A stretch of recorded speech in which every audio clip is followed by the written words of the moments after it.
Yo, yo, yo. What's good?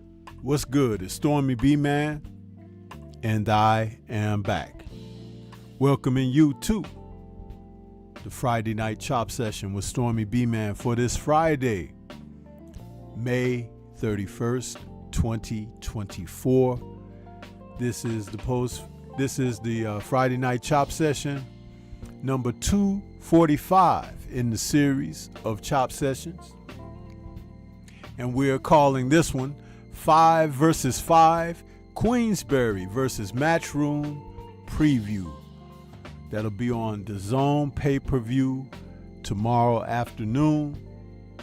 We're going to talk about that card a little bit tonight and pretty much focus on the battles at hand, both between the promoters, Queensberry Promotions, and Matchroom Boxing.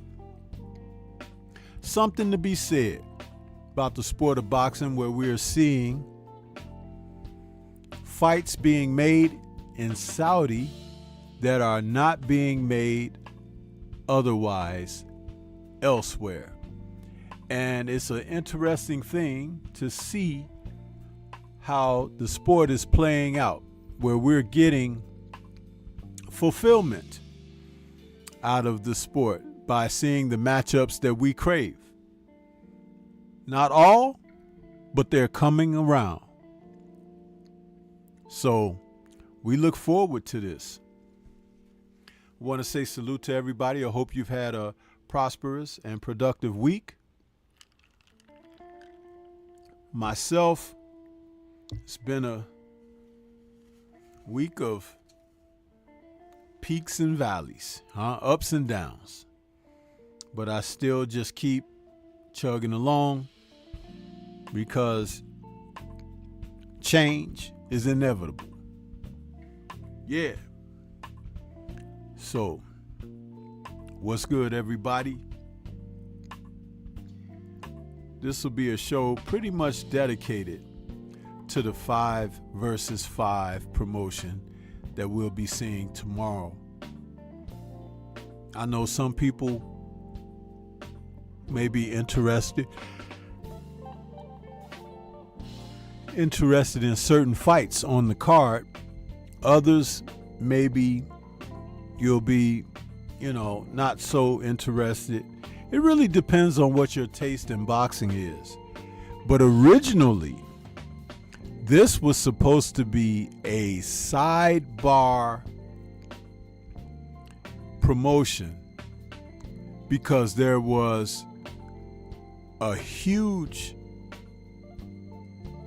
card that was scheduled, and that was Bitter Beef taking on Bivol. And Arthur Bitter Beef suffered a training injury. I believe they said something with the meniscus in one of his legs, but a fight that many people have been looking forward to, including myself. But they did find a replacement to face Bivol, who will still have his title on the line. Now, Bivol is going to be taking on a gentleman by the name of Malik Zinad. He's from Libya, and he is a fighter that is flying under the radar, 30 years of age, and he has a record of 22-0 with 16 KOs. The irony is he was supposed to face Bivol a couple of fights ago, and this was before, I believe it was before Bivol faced Gilberto Ramirez, but they chose Ramirez instead. But nonetheless, Zinad is here and he's raring to go, and he's going to be facing Bivol with the IBO and WBA world titles on the line. This may be a fight that may surprise some people, because just because you know you're not familiar with a fighter, don't rule out his chances, especially if you don't know him. Sometimes fighters are kept on the outside and made to watch the action in center ring. And it had been stated that Hearn had told Dazn several times, just wait your turn. So this young man has been chomping at the bit for a title shot. And who knows, Bivol may be ripe for the pickings, especially having a letdown that he's now not facing Artur Beterbiev. You just don't know. This is why you have to watch. As they say, this is why we play the game, huh? It very well may be something worth talking about. I have a video coming up on Monday. I just loaded it up in the queue about Ajit Kabiel defeating Frank Sanchez. Not very many people talked about that, and that was on the undercard of Fury versus Usyk. And because Usyk defeated Fury, and most of the news went toward that because it was the undisputed heavyweight title on the line between those two men, but under the radar went this victory that Ajit Kabiel defeated Frank Sanchez, who was thought and went into the fight as the favorite. He was thought to be someone who would be challenging for a title himself soon. But now Kabiel is front and center stage.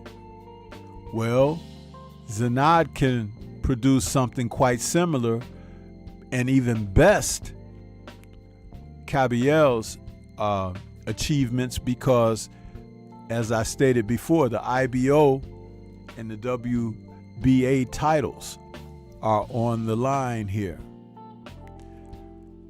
I'm looking forward to an exciting affair. I really am. So you guys, I'm telling you, when you come around here with me, I always talk about fighters and fights that maybe everybody else is not talking about because they're too busy on certain subjects that they're drilling to death. But that's okay, because the boxing world still goes on. And I try to maintain the fact by covering as much as I can for you guys. So, with that being said, let's go to the chat and see who we've got in the building this evening. We got DLP out there early saying, "What's up, Stormy? Ready for this card?" Yes, sir. Healer the teacher is back with us saying, "Salute, Stormy." Salute to you, Healer, my brother. How you doing this Friday evening? Adrian Viet is out there saying, "Salute." And Antonio MMA, my prize student, is out there saying, "Salute, Sensei." What's good with you, Antonio? Cooking with the Champ is back with us saying, "Salute, Sensei." Stormybman in chat. What's going on with you, Champ? B-Mac is back with us saying, "Salute, Stormy B-Man." Hit the like button. Yes, sir. And Cooking with the Champ says, "I went and watched some of Z's fight. Bivol gotta be careful." Hey, man. You hear me saying it, right? Cooking with the Champ. I put it out there, man, because guess what? While people are talking about Ryan Garcia, Tank Davis, whose fight is still a ways away, hey, man, I'm talking about what's relevant. You know? Universal Truth just popped into the building saying, "Salute, Sensei," with those channel emojis. What's happening with you, Universal? Good to see you, bro. And my man, my brother, Trick Noty is in the building saying, Stormybman, salute this evening. What's going on with you, Trick Noty? Good to see you out there. I know you might be taking off for work pretty soon, but I appreciate you stopping in and hitting that like button for me and showing that support, brother. When you guys see on Drew Titan's channel Sunday evenings, those wonderful guests, Trick Noty is a part of that process. He makes a lot of that happen. And you guys need to salute that brother and show him some love for the hard work that he does behind the scenes, making the connection between us doing what we do and bringing fighters from former eras and careers and trainers, personalities of the sport into today's fold of social media. And he's very good at what he does, and much respect to him for what he does. Shower Lawa is out there that's good. What's going on with you, Shower? I see you out there. She says, salute Stormy B-Man. Peace and love to you and the chat. Appreciate you, Queen. We're getting so much boxing, it's almost hard to cover everything now. There are fights going on Dazn right now. And that's that new show they've got. What is that, BTX or something like that? A lot of boxing. I guess you could say that's like their version of Showbox. Yeah. J. Wayne Citizen just popped into the building. What's going on with you, J. Wayne? See you with those Bruce Lee emojis. Shower says, appreciate you, OG, and I appreciate you all for your support and coming in and kicking it with the storm. Yeah, true storm chasers out there you are. Yes, OTX. Okay, I got you, Shower. OTX. I said BTX. Well, you know I'm an OG, so forgive me. I ain't try to mispronounce it. But yeah, OTX. That's their version of Showbox. All this young talent out there. Some of them are very raw. Some of them look like they're going places. But all of it is entertaining. Especially if there's no other boxing on with the more veteran guys who you're familiar with. I think they got some ladies coming up soon. Cruz versus Franco. Man, I tell you, the ladies in boxing have stepped it up big time, while the guys are receding. They're giving ground and giving way. It's a shame that it's working out like that, but it is what it is. It is what it is.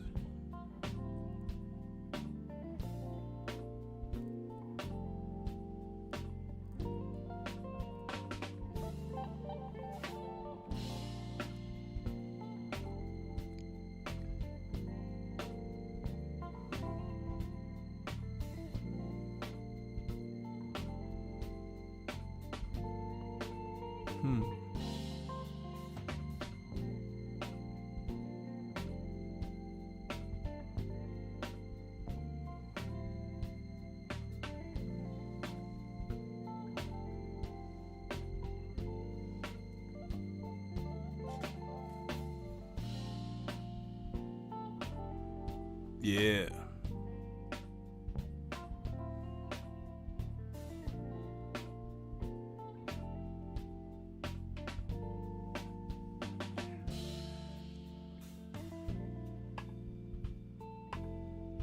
Shower says there's good upsets on there. Yeah, on this OTX. You never know. I tell you. When I was a younger guy, I used to turn on Telemundo and watch those boxers. It was a Spanish broadcast of boxing. Sometimes they had familiar faces on there. Other times, a lot of up-and-comers. But one thing I enjoyed about that show was being able to watch boxing to the degree that I could start learning how to pick up on how styles can defeat other styles and things of that nature. And I cut my teeth doing that. Sometimes you could just watch the bouts. And because it was a Spanish channel, I didn't know what the announcers were saying. Sometimes I have the audio on, sometimes I wouldn't. I'd just be watching the bouts and was highly entertained by that. I suggest it.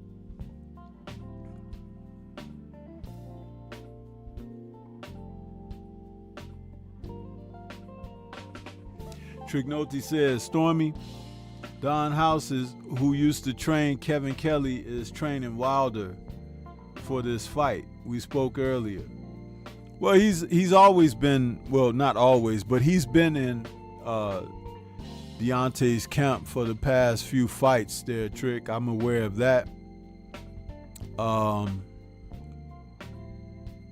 thoughts on him as a coach.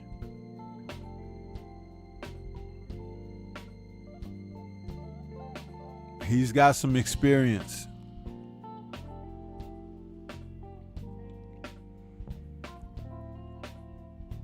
I'm not certain if Deontay has enough people who can, and it's not about the amount of people, but I'm not sure if the message can be driven home in a crisis. It remains to be seen. You have to be put in certain scenarios to see how it plays out. But I do have a few concerns.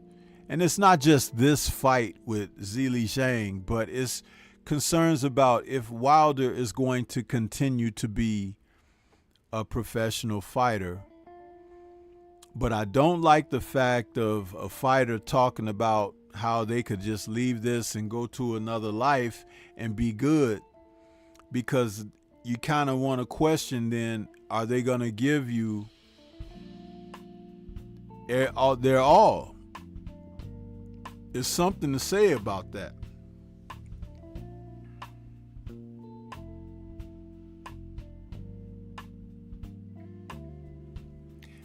Cooking with the Champ says, House training Wilder, that's cool. Not sure if it's going to make a difference, but let's see. Well, Malik Scott is still there. Malik is still the head trainer. He's still the head trainer.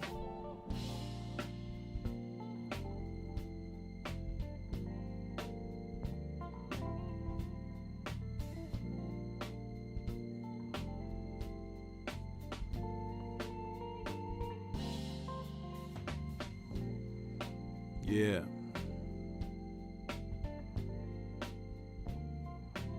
We'll see. We'll see how that works out for him.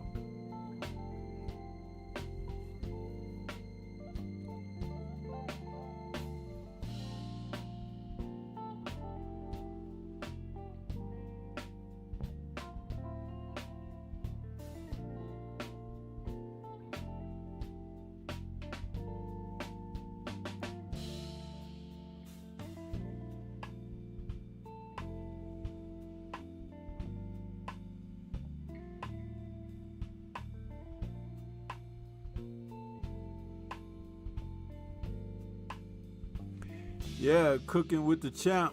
I feel the same, exactly. Those are my sentiments. When you start talking like that,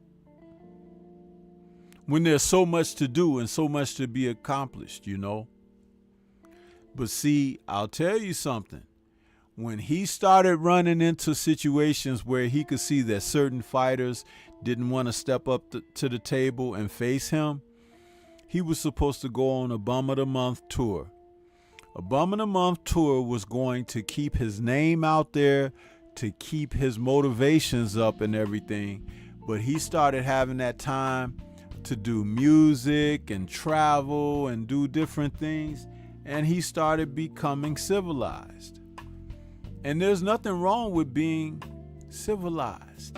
In fact, it's a demand out here in the public that you be civilized. But you can't play around in the sport of boxing and not be 100% invested. You cannot. I don't care how much talent you have. I don't care how good you are. Do you guys remember when Roy Jones Jr. would do things like play basketball and then have a professional fight that same night? When he was playing basketball in a semi-pro league and stuff like that, he was trying to get a tryout with the NBA and all this. I'm like, dude, you're a professional fighter. Stick to that. Just because you're good, don't take it for granted. And there were still talents out there for him to face that he didn't face that would have challenged him, because Roy wasn't indestructible. See Glenn Koff Johnson, huh? But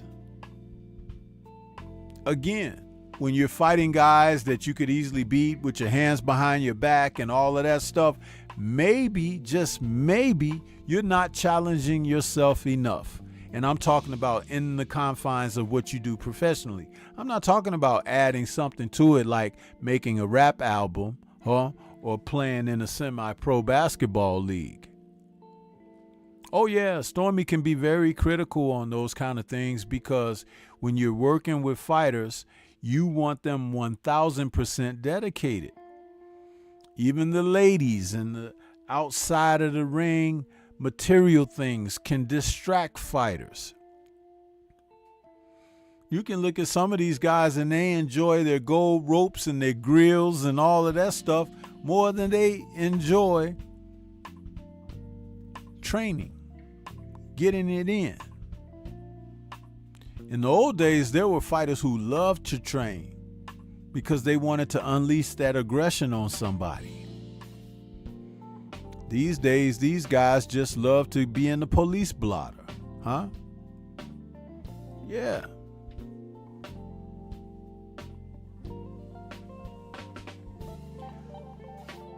Tricknoty says, okay, I wasn't aware. Thanks as well. Yeah, Tricknoty, House has been with Deontay at least since the second fight with Fury. He might have been with him the first fight with Fury, and even the second fight with King Kong Ortiz. I'm not 100% certain, but he's been with them that at least going back to around those times. But he hasn't always been a part of Wilder's camp. Not always.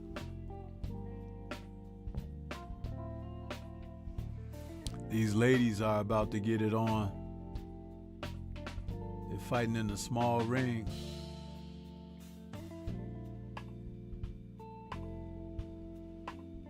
Boy, you can tell boxing has changed so much for the women. They're slipping, they're feinting, they're jabbing now. They're pulling, countering. It's like, man, so much different from the era of Christy Martin and Layla Ali and those sorts, where they were head and shoulders above everyone else that they were fighting. Now, you get two of them in there now, and they go to town on each other, bro. I tell you. Cooking with the Champ says, I agree. A few of the greats did a Bum of the Month tour. There's nothing wrong with that. It just keeps you busy, and you can actually work on stuff during the fights. Absolutely. And guess what else, Cooking with the Champ? And you're a former professional fighter, right? You don't have to spar as much in the gym when you're fighting frequently, because you keep your timing and everything, and you're actually living for the live matches, and you don't sustain as much damage. This is why I've always maintained that when fighters have quick fights, like Christian and Billy a little over a week ago fought a fight and he got rid of that guy in 30 seconds of his first round.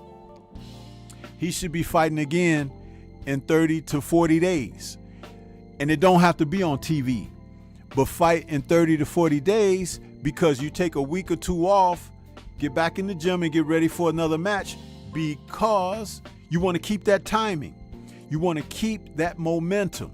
Julio Cesar Chavez used to fight so regular, he would fight all of these non-title fights, but he'd be out there working on stuff and beating guys And when Greg Haugen said, "Oh, about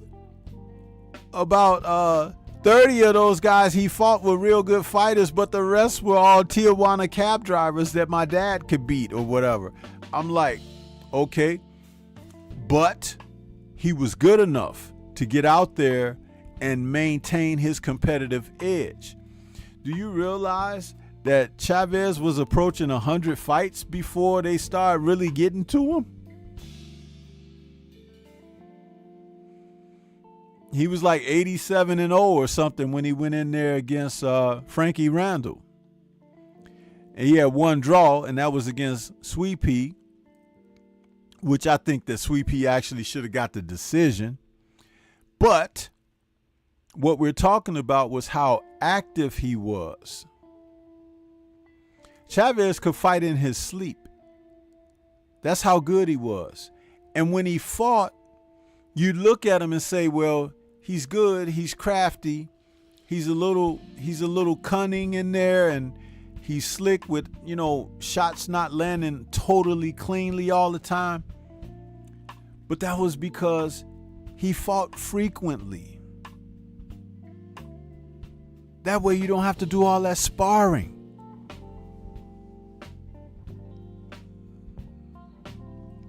It makes a difference, big time.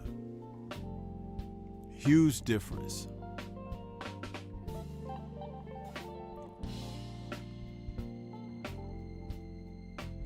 Mr. Shelton's in the building. What's going on with you, Mr. Shelton? Cooking with the Champ says they robbed Sweet Pea. Yes, they did, man. They did. That was Don King. Don made certain they had that fight in San Antonio where they could get public sentiment, because remember, we weren't dealing with social media back then. And they went in for Chavez like nobody's business, even though Sweet Pea outboxed him. Chavez couldn't hit him in the butt with a handful of buckshots.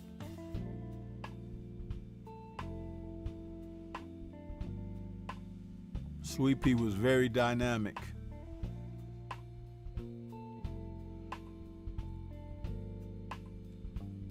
But Frankie Randall, my goodness, Frankie Randall put it on him, huh? Frankie Randall put Julio on his back. I'll never forget that image of Julio laying on his back with his feet up in the air. He was following Randall around, and Randall dropped that right hand on him. Boom. Frankie Randall could box. He could box a little like Sweet Pea, but he had a little bit more pop on his punches, That was a very good fight.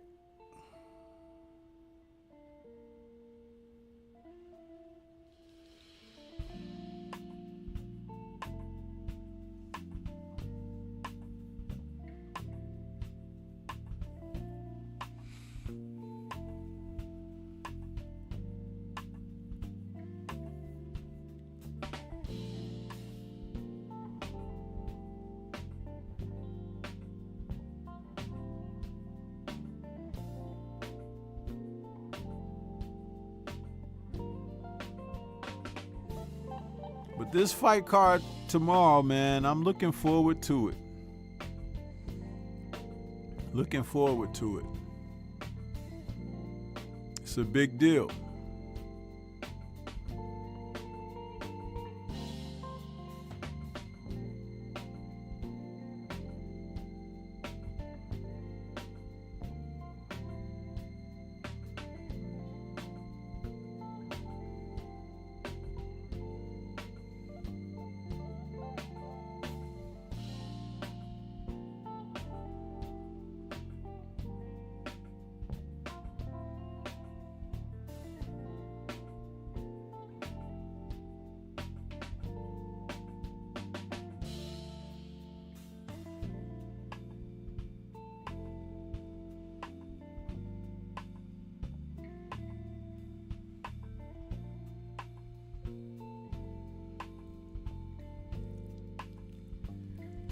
So we got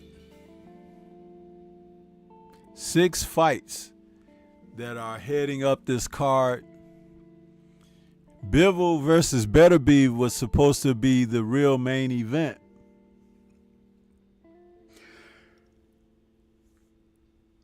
But now that the fight has changed for Bivol with the opponent, the shift has gone to Deontay Wilder and Zhilei Zhang being the main event. Now, I'm wondering if Danny Dubois and Philippe Hergovich are going to be the co-main event. But the WBA World Featherweight title between Raymond Ford and Nick Ball is a fight to tune in to watch as well, you guys. I'm telling you that Raymond Ford is a very good young little fighter. Nick Ball is a UK hopeful. I'm not totally sold on Ball because of his stature. He's like 5'2". He's a really little guy. And though he has a style not unlike Pitbull Cruz, he doesn't necessarily have, at featherweight, he doesn't have the punching power to really alter or change a fight. And when you're fighting a fighter like Raymond Ford, you have to be multifaceted. You've got to have some strength and power on you. You got to have some boxing ability. And even in his last fight, Ford showed that if a fighter is strong and decides to try to put him on the back foot, he can still go forward and put the other guy on the back foot. That's what I like about Raymond Ford. And he knows how to adjust. He's a southpaw, and he talked about moving up from featherweight, but we'll find out if he stayed at featherweight one fight too many. He had been talking about it, but they pulled him into this tournament scenario, and he elected to go for it because he's probably making more money in this promotion than he would have made had he just gone on and moved up or whatever. So it's an interesting dynamic to see. Very interesting.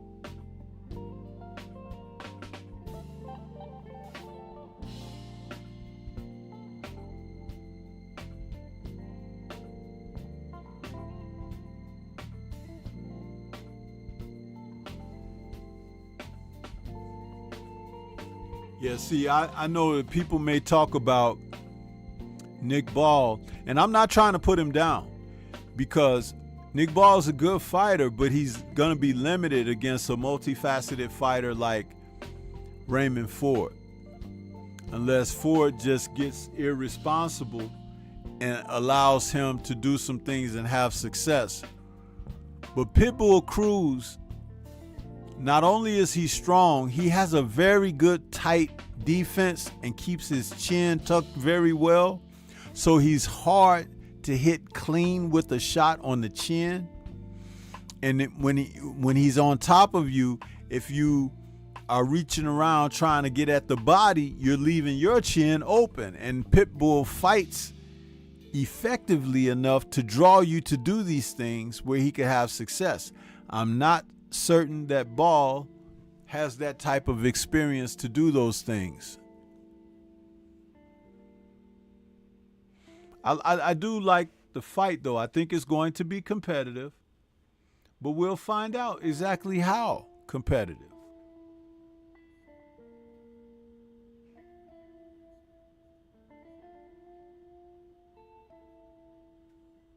Yeah.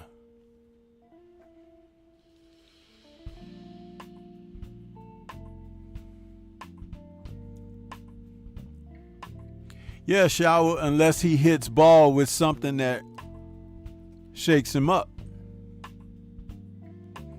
See, sometimes you can turn a guy's aggression against him. And Ford is not a chump. There are some guys who are some pretenders. Vargas had a good time against Ball until Ball caught up to him and started connecting. Then he had some issues. But I felt that Ball won that fight.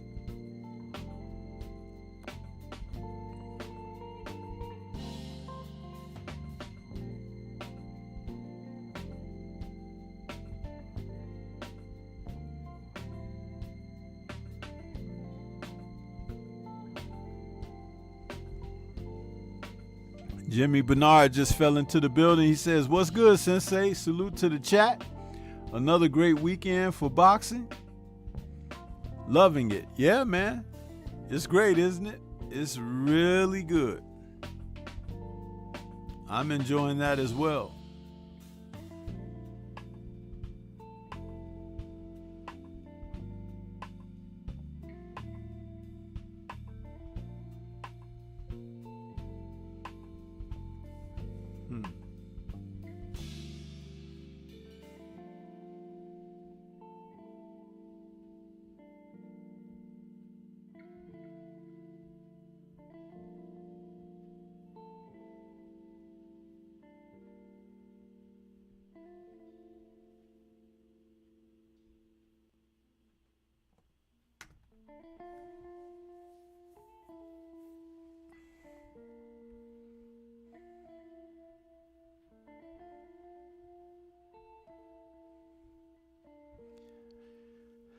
I had a thought to open up the phone lines to talk about tomorrow's fights.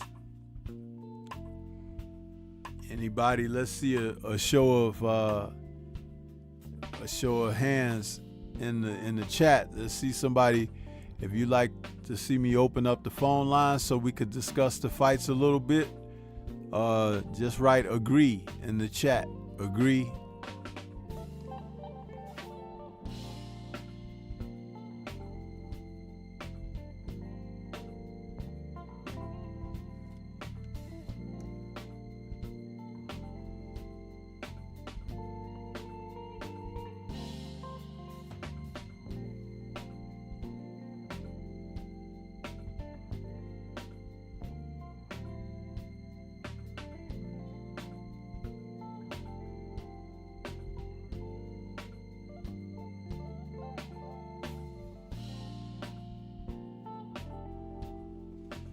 Yeah, Shawa, I already said I think that Hrgovic and Dubois would be the co-main. That's a good fight too. Easily a main eventer on any other card, huh? On any other card, that could easily be a co-main. But you guys keep your eye out for the Austin Williams fight against what's his name? Shiraz.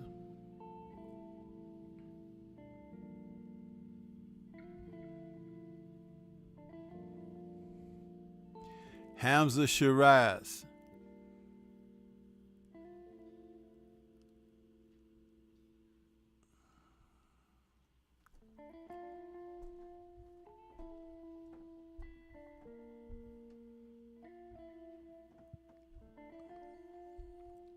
I'll put the call-in number up there.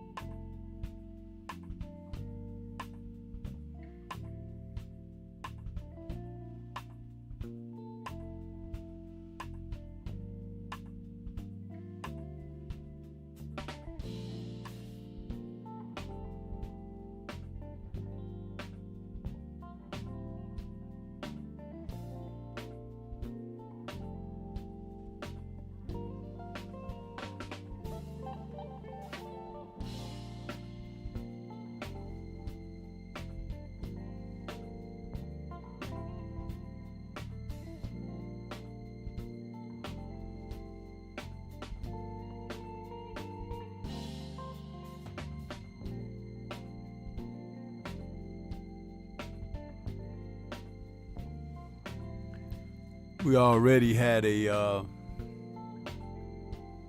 troll come in early in the show, but he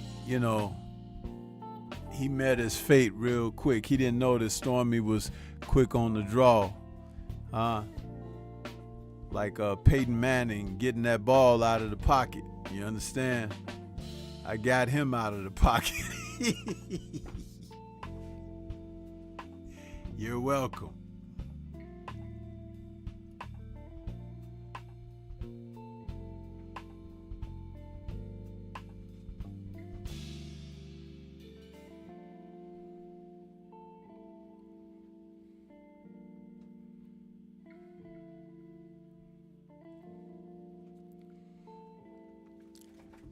In the 70s, there was movies like Jaws about the animals, right, taking over. They had the White Buffalo, they had Jaws, they had King Kong.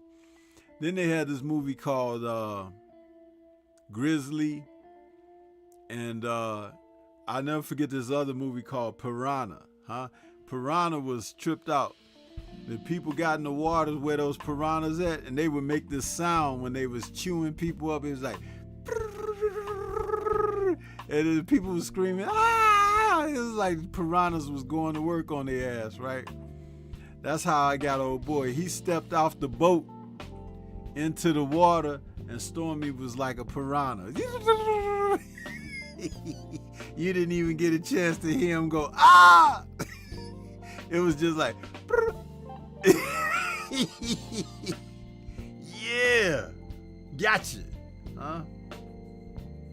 Coming out there.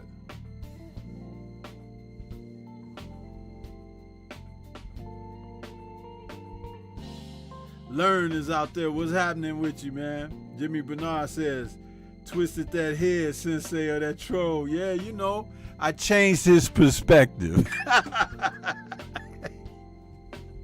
Jimmy Bernard. I changed his perspective. He came in looking this way, but now he's still looking this way, but his front torso is facing the other way.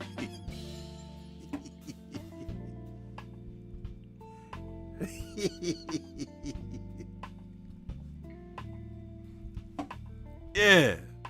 Had to give him the Stormybman special, huh? Coming in here trying to, he tried to say something about Wilder, but it was like, you know what, dude? There's the door. He came in here. Here you go for Jimmy Bernard, since you like this one. Like you like when Drew play his ninja sword, right? So Jimmy Bernard likes when I play this clip, the Black Dragon changing the dude's perspective.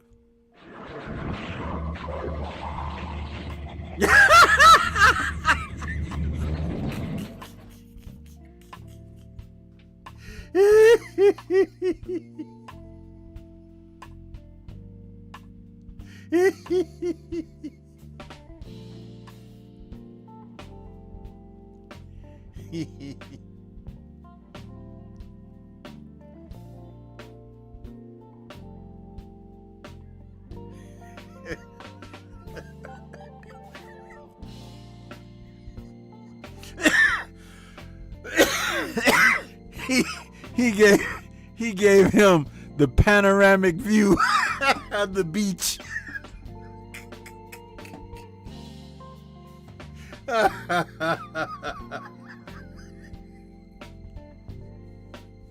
Hey, listen, man.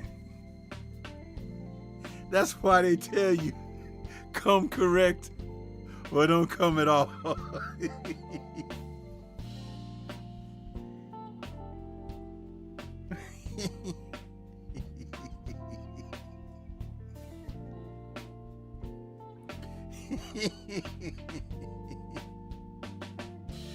Yeah, DLP, because he came in right behind you, but I was ready for him.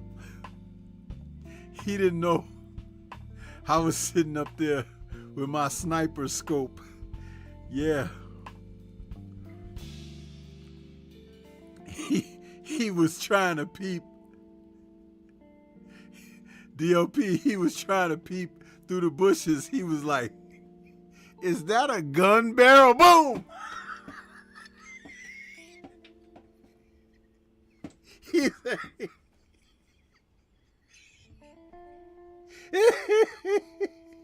he said, is that a gun barrel? Boom!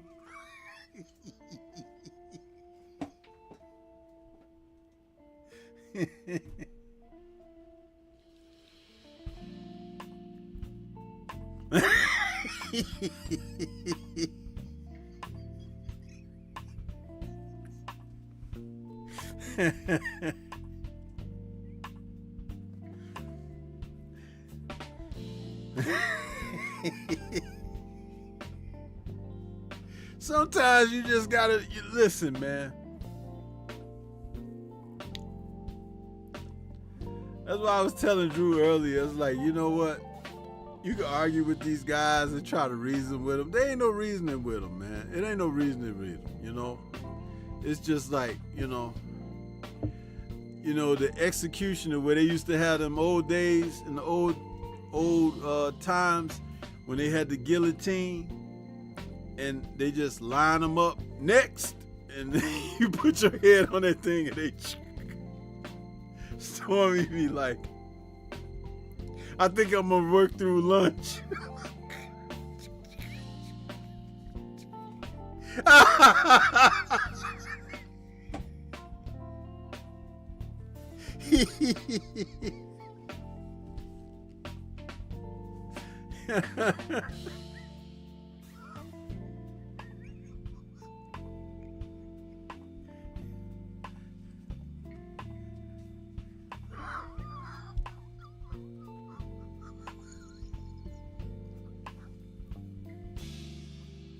Man, that's funny as hell. If you ain't laughing at that shit, you ain't got no sense of humor. But I said, I enjoy that shit so much. I'm gonna work through lunch. You want me to do some overtime? I'll be cutting them heads off like a motherfucker. Bring 3 at a time. They'll be trying to pull me up out of there. They be like, he's gone mad. I'll be like, no. I'm just trying to get through this work. It's like BFTV say, let me get to this work. Heavy heads rolling down the mountainside. They be like, that Stormy the executioner is a motherfucker. Don't do nothing wrong because he'll have your head.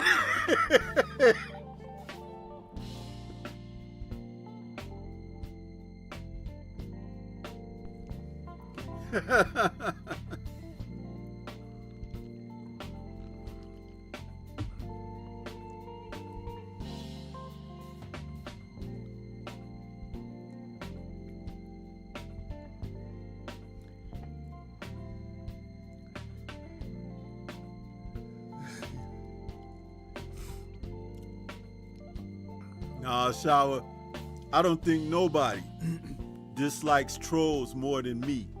Y'all just don't know it. I like my patience with a troll. You know, say you have a glass, right? And it's empty, bone dry at the bottom. Then you have another glass, it's full to the top. The glasses are the same size. The glass that's full, if you poured everything out of it and set it next to the glass that was bone dry empty, you will still have some residue from the moisture that was in the glass that got poured out, right? And say that moisture is a troll, huh? In that glass where it was poured out, that's how much tolerant most people have for a troll or whatever. My tolerance for a troll is the glass that's bone dry. Now that lets you know right there. That's me. The bone dry.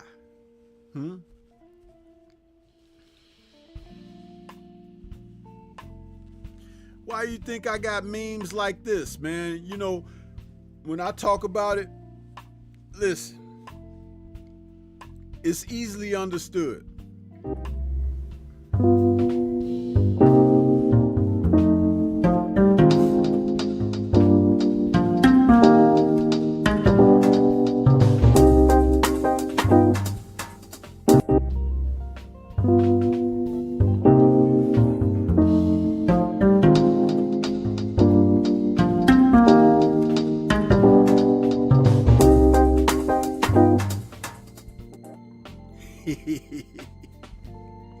Yeah.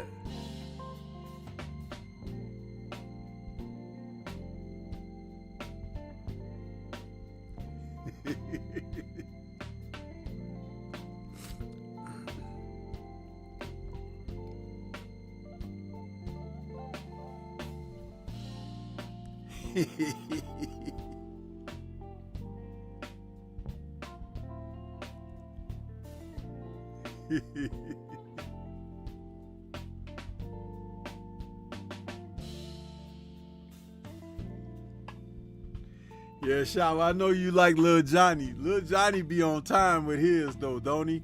He come in and punctuate the whole situation. A bullshit.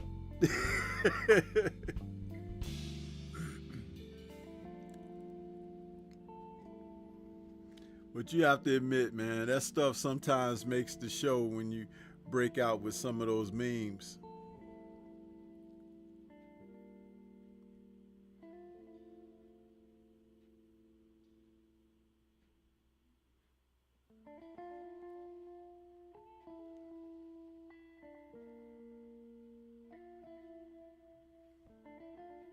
They don't be expecting me, but I be ready for them, boy. As soon as they step across that what do they call it? Damn, I can't even think of the term now. The threshold. When they cross that threshold. Now you see something. Now you see now. You done fucked up, you know that, don't you? I see what I'm saying? I thought. No, so, you know what I'm saying? That you done fucked up now, you know that, don't you?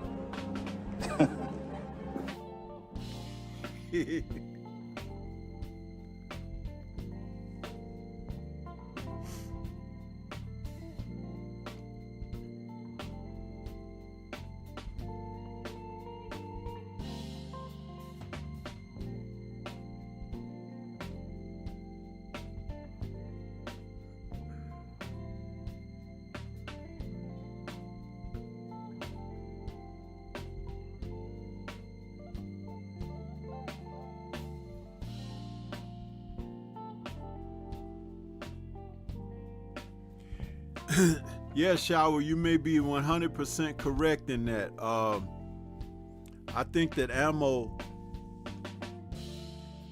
he may be looking at Shiraz like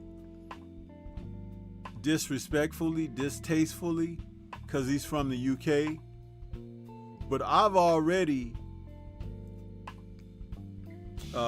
maintained that a number of the UK fighters have passed the US fighters, and it's to the US fighters' fault because they don't work as hard as they used to. They don't try to be in the gym and learn as much as they can and things like this. A lot of the US fighters, they're on social media and everything more than they're in the gym. It's crazy. It's crazy. And that type of pass has led to others elevating and becoming better. It's something that can't be denied. Can't be denied.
Okay, we got 303 in the building. Who's calling? What's on your mind?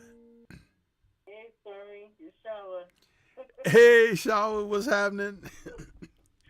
I did want to get on this phone, but man, that what you just said, it makes me want to ask you some questions. Okay. So, do you attribute any of that to the coaching as well, not just the fighters and them not being dedicated? Yeah, because a lot of the coaches have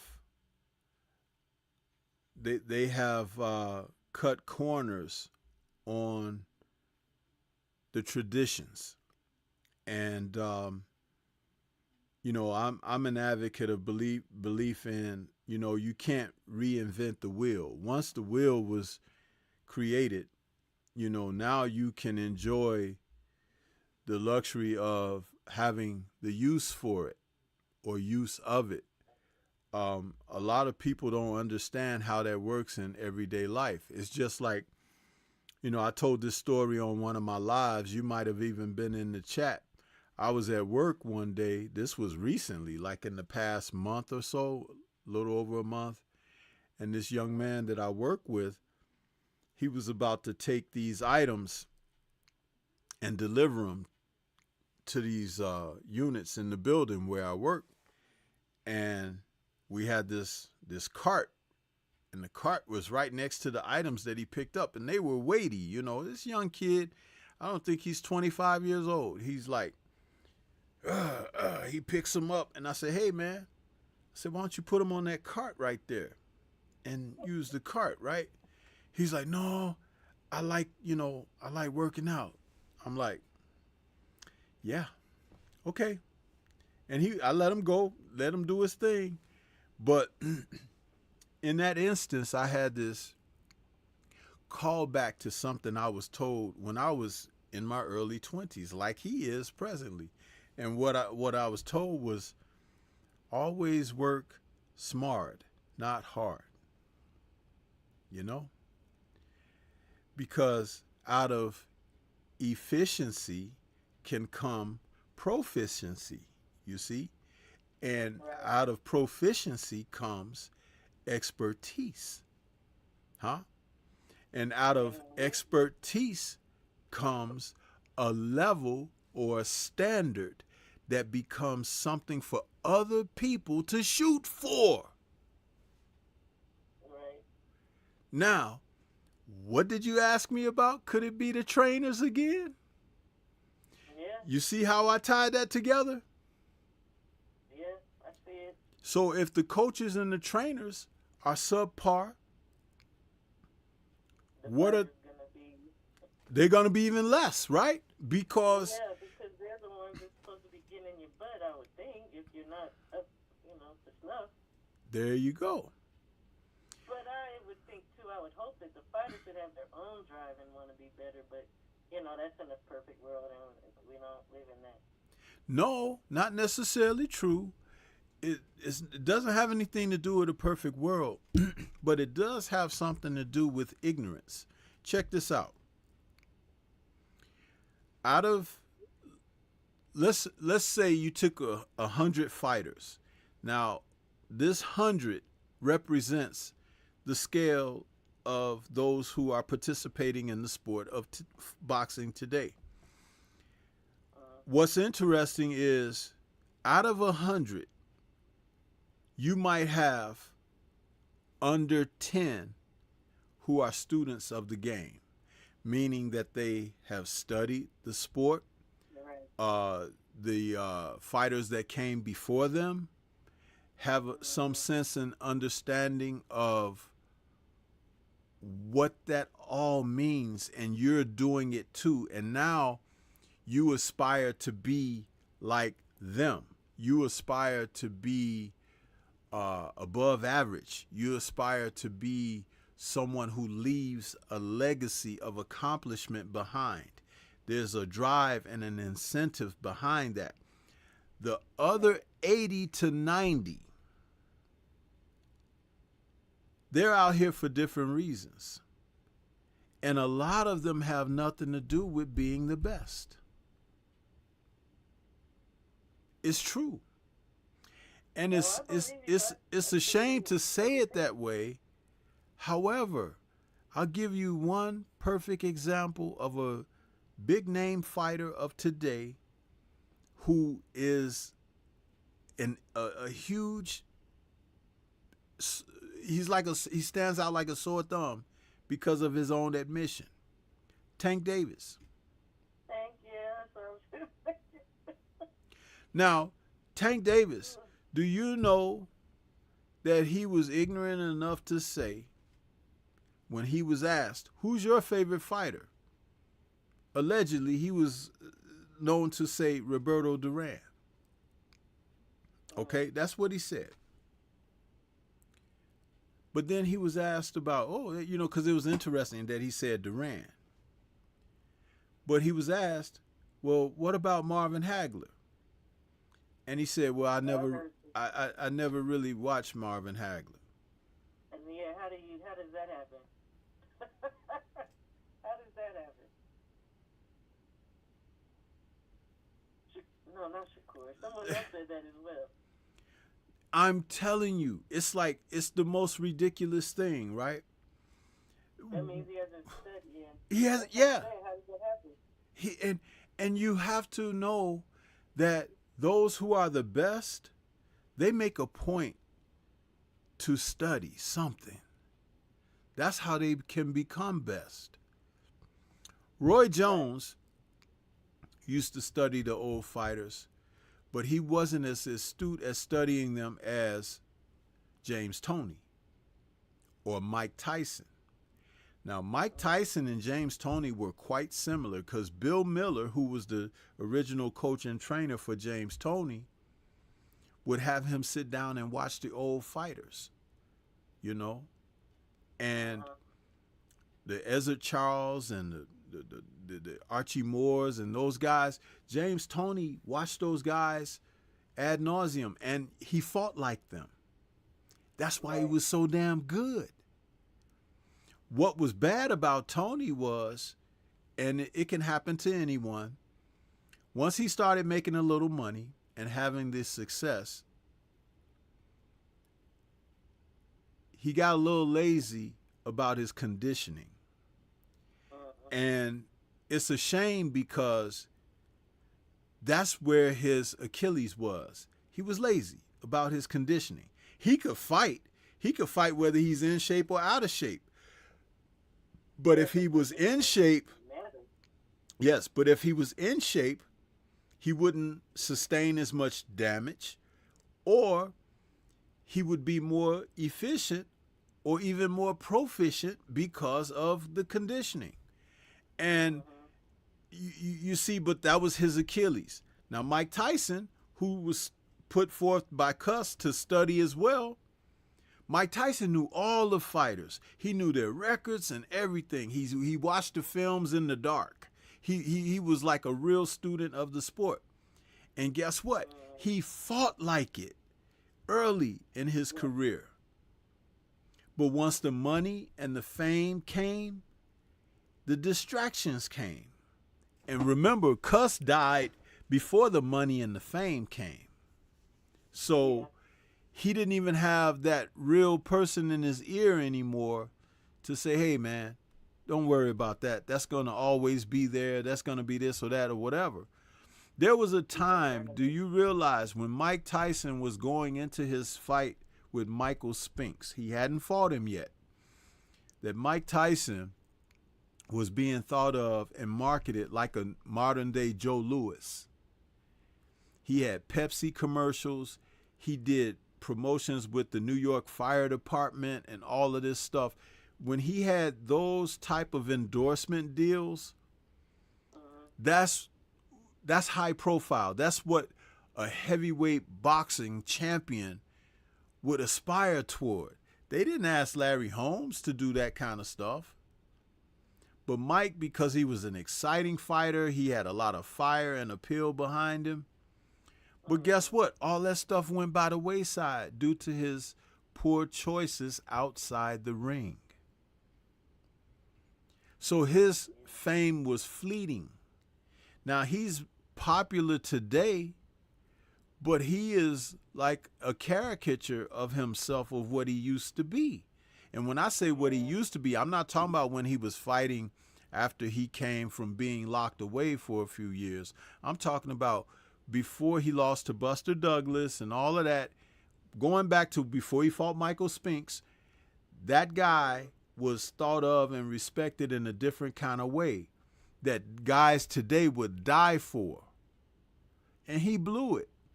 And I go in on him a lot because of what he blew.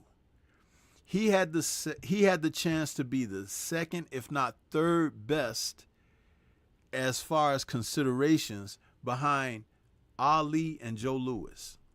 All time, yeah. And it doesn't exist now. It doesn't exist. This thing that they announced today that it was postponed with Jake Paul, it shouldn't even be taking place, but I'm glad that it's been postponed. Hopefully it never takes place. But the whole thing of it is like he's been ridiculed. What if he goes in there and gets hurt bad by Paul, who, of course, could never hold a candle to him when he was at his best. But this, even when Tyson was Paul's age, something like this wouldn't have even been a thought as far as an event, because there was too much respect and reverence for the sport than what it is today. And you look at it and you can see how poor the sport has fallen. And all over the place. and see, it wasn't helped because you had the last of the legendary, considered legendary fighters in someone like Floyd keep coming back with these foolish exhibitions and everything. And like he says, I'm getting ready to go steal some more money. See, when you have that type of mentality where it's like money over anything, then that compromises and erases principles and erodes ethics. Yeah, it's like everybody has a price. No, everybody. I noticed, huh? what I noticed is that's what he does with his fighters, or the ones that he chooses to ride with, because he has fighters we don't see. Right. But that's all he does with them is I want to make them wealthy. But what about making them legendary? What about making them great? What about making them better people? That too. Well, I don't expect Floyd to do nothing like that. But see, I'm gonna tell you something. That's a part of greatness. To make someone a better person. When I've worked with guys in the gym, I was always trying to tell them about building up their character, because I would say to them these very words. I would say, what I prepare you with here, you can take it with you out there into the world and be better as a result of it. That's what I would tell them. But Stormy, that may be because you're a good person.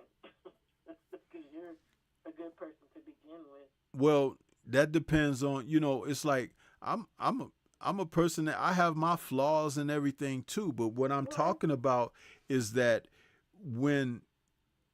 let's put it like this. I consider coaching and teaching and mentoring all a part of a unit, right? But I do believe and have the value of, if you're having that to bestow upon someone, then accept the responsibility of doing it correctly, because you should never want to steer someone wrong or improper. You know what I mean? So I adopted that philosophy long ago. Sometimes to the degree that some people may look down their nose at it and like, man, you think you're this and that. But it's not what I think. But you should have something that you believe in. And I was offered opportunities to go work with professionals out in Vegas and everything over 30 years ago. I chose not to. And some of those guys, they had professional careers. You've seen them on TV and things like that. But some of them are kind of unhappy with their lives today because of choices that they made when they took that leap. I'm happy with myself today as far as not making that particular choice, because there are certain things that you can accept and receive, and you have to take what goes along with it. But if it's going to compromise who you are as a human being, then you may want to take a step back and look at it in a different manner. And that's what I chose to do. And it worked for me. I'm not telling anybody else not to do anything or whatever. But what I'm saying is, if you can look at yourself in the mirror and be like, okay, I'm good, instead of like wearing your shades at night. Questioning things, right? You know, that says a lot. It says a lot about a person. And I've had guys that I work with in the gym that they were kids when they started out. Now they're young teenagers or young men or whatever. And I run across them and they're like, Coach, oh yeah, they embrace me and they speak well of me. And they was like, man, I learned so much from you and this and that. And that is an enlightening feeling inside when someone can tell you that you made a difference. You know what I mean? Yeah. It makes. I've been in a place where I've been able to teach, and I had the same. I just think it's morals, ethics. I have the same outlook about that too, and I know people looked at me the same way. Mm-hmm.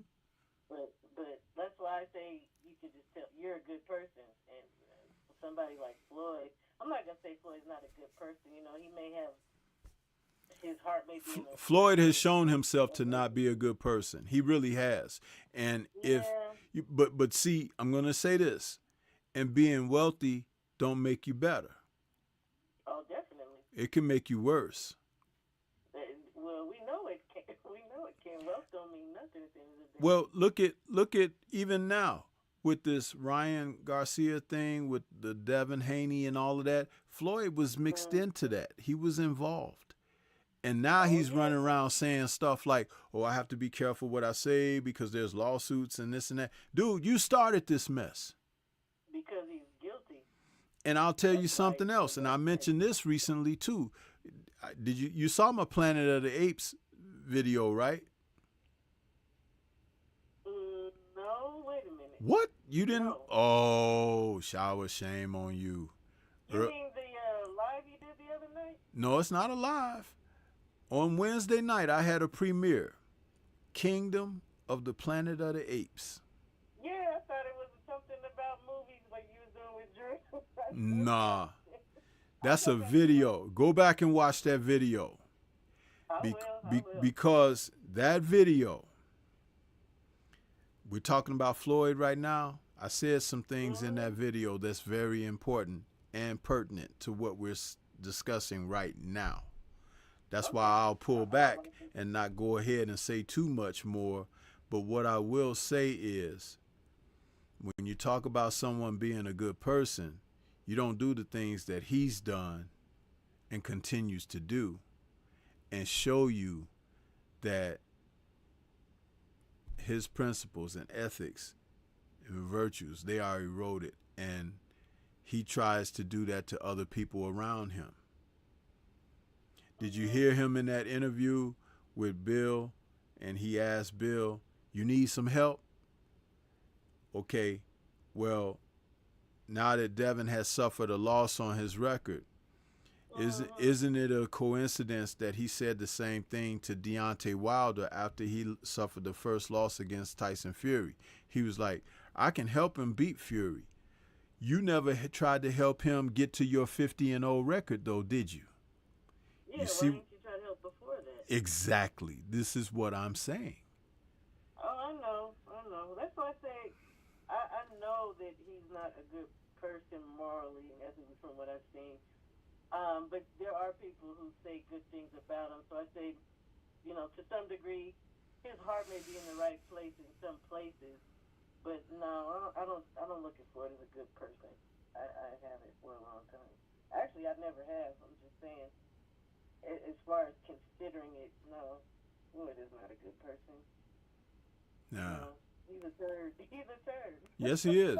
And when I realized it about him, because I never really followed him, but I remember when he was on that HBO 24/7, and he got into it with his dad on there, and those nasty things that he said to his dad and everything on that air in front of those cameras.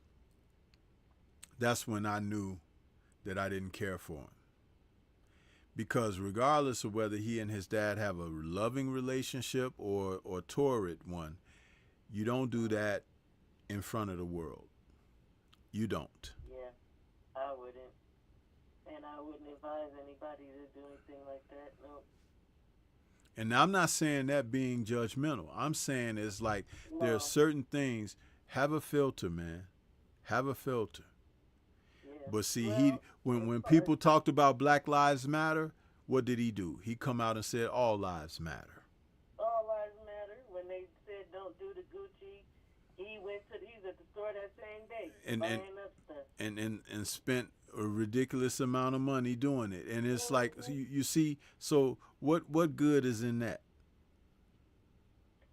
That's why, well, you said you're not trying to be judgmental, but the reality is we are called to righteously judge our brothers and our sisters. So, it's not it's more of like a constructive criticism type of thing, right? Or an observation. It's not like you're putting him down, but we're supposed to. People are saying, "Oh, don't judge me." No, we're supposed to chastise each other every day. We're supposed to help each other stay in line, and that means calling out wrong. Wrong Yeah, is wrong. Shoot. Yeah.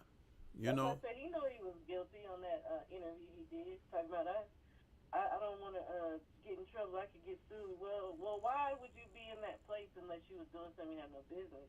Yep. And he's been doing these kind of things for a very long time. A very long time. It's just that social media has gotten to a point where, the news comes out. We used to say you could get next day news and this and that, but now social media is so that the news comes out on the minute. All someone's got to do is tweet something or whatever, right? And it's right there. And that's unfortunate because sometimes people don't have filter. We came from an administration not long ago where the commander-in-chief didn't have a filter. And look at what it did. It enabled the rest of the country to follow that lead, didn't it? And it got out of control. They was waiting for him to get in there so they could be ratchet and raggedy the way they already were. They was just doing it in secret, even though we knew. But yeah. Did you ever see that picture of him sitting behind a desk with like a red blazer on? It was a meme that somebody created that says, Donald Trump is out here running the country like Death Row Records. Google it. It'll come up. It's hilarious, but my goodness, was that spot on. I'm like, this dude is out here running the country like Big Red from the 5 Heartbeats. Remember Big Red? My office hours are from 9 to 5. Holding dudes over the balcony and stuff. It's like, that's how he was running the country. It's like, shoot. But yeah, go ahead. I'm sorry. I was looking this up as we speak. You see it? No, I didn't want to type with my mic on. Oh, okay. To be sure of what you said, running the country like Death Row Records. Yeah. Like Suge Knight had that reputation, right, when he was doing Death Row Records. And, there was supposedly threats and everything, but Vanilla Ice over a balcony. Yeah. And supposedly, hooking up Eazy-E and everything. I mean, just, there's like, hey, all I'm saying is like, you know what? When people don't have filter, it's like, it's kind of tough. and it's not good, you know. So some of us, we have to exercise restraint, but at the same time, you know you want to go in, you know you want, but it's like, Because what the old elders used to say, if you can't say something good about somebody, don't say nothing at all, right? That's what the elders used to say. Now people pull their bull horns out and be like, let me tell you something. They say any and everything. You're right. And that's the trolls. Yeah. That's the trolls. That's like that cat that came in here this evening. You know, he thought he was gonna step off the boat, but Stormy put them piranhas on him. He didn't even know where his behind was after he, stepped foot off the boat. But that's and that's how it really should be. I've gotten through this show with some humor, some information, a little bit of back and forth with the audience and everything, but it's been, for the most part, very positive and progressive. And that's what I set out to do. I'm not letting somebody come in here and disrupt all of that and everything because they just want to throw a wrench into something, And when I talk about the people who be peeping through the blinds and the bushes and all of that, it's on a regular basis. But I'd rather they stay on out and not come in and say something and just be watching, because even a fool can learn something, I appreciate that about your channel because the distraction is, it's just annoying at this point.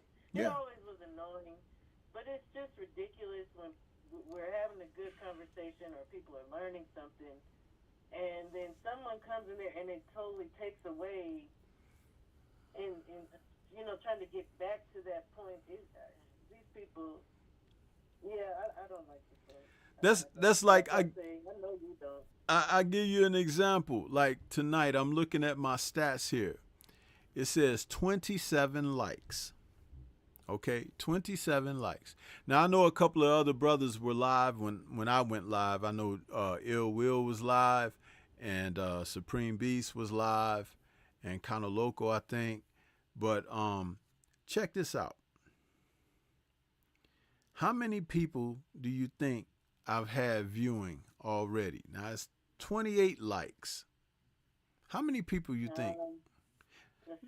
Now I don't do the numbers like Drew do, because I'm a little bit behind him, but just I'm familiar with your numbers. Yeah. I'd say about 200 or 300. Well, no, not that many tonight, but there's almost 100, almost 100. So you're trying to tell me that there's over 60 something people that have tuned in and watched me, but they can't hit my like button? Over 60 something people. Think about that for a moment. Who goes and sits up and listen? For the average duration for a view is almost 17 minutes. You're going in and you're going to listen for that amount of time, but you can't hit the like button. You can't write a compliment. You can't address and say, hey, we're shaking, have a great evening, great show, whatever. But you just sitting back. Well, no. And you know why? Because it's just like that dang picture you show all the time of Snoop. Mean and wicked and nasty like that. And I mean, it seems like there's been a progression of people becoming more and more like that. I mean, yeah. We can look at the whole thing with Ryan and Devin and how these people are out here acting and moving and the way they talk. Like I disconnect at this point a lot from the behaviors that we've been seeing, because it's just like every day they're up in their own mess of being mean and nasty and disrespectful.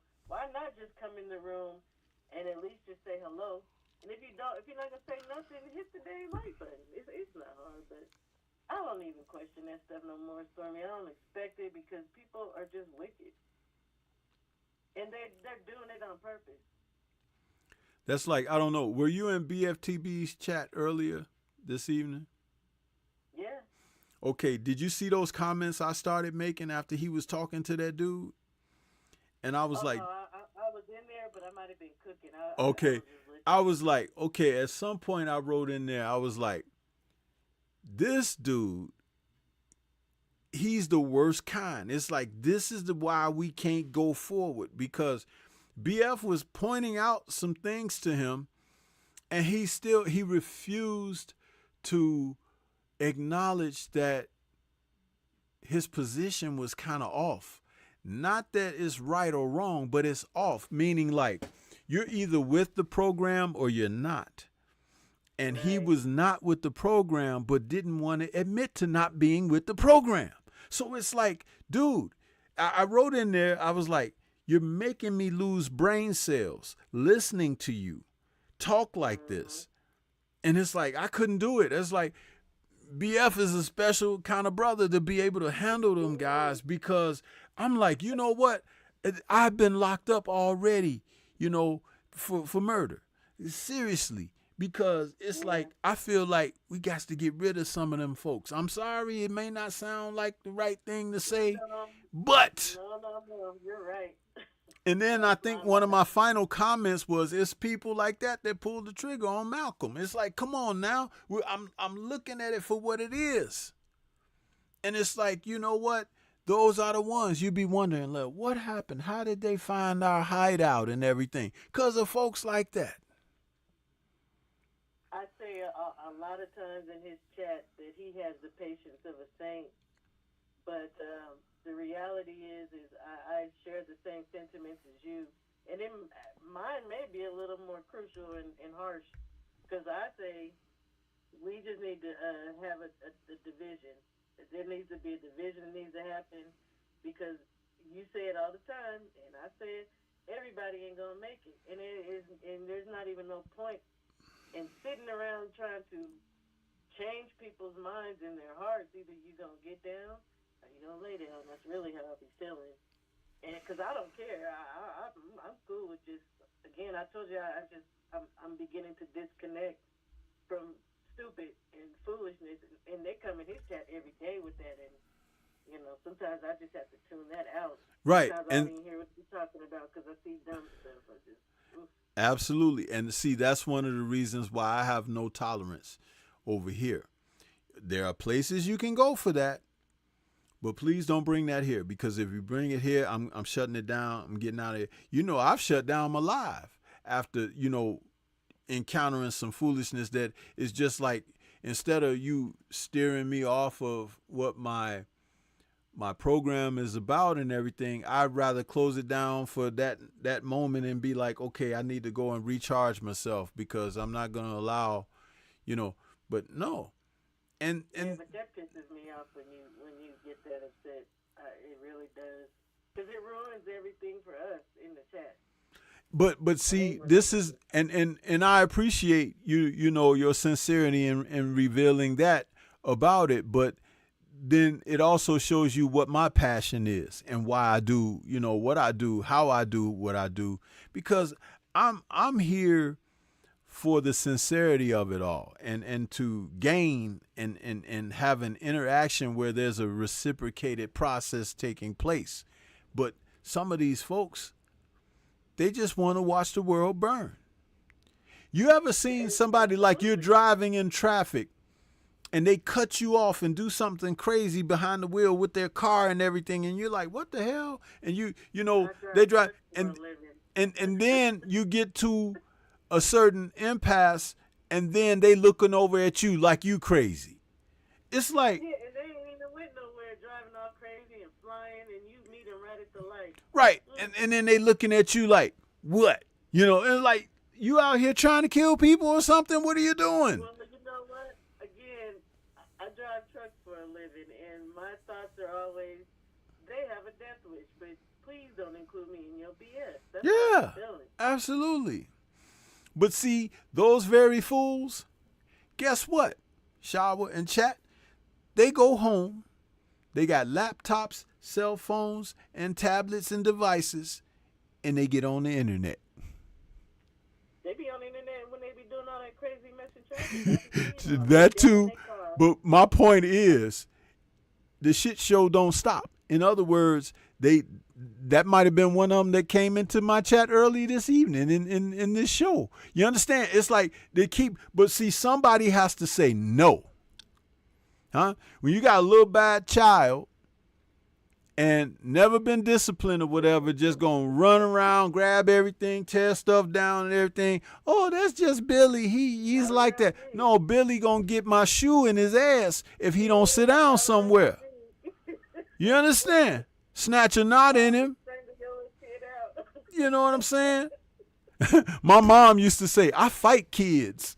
You know, it's funny. She got to a point. Don't setting up in no store or something. My mom does not have to know you, and she spoke Spanish. She'd be like,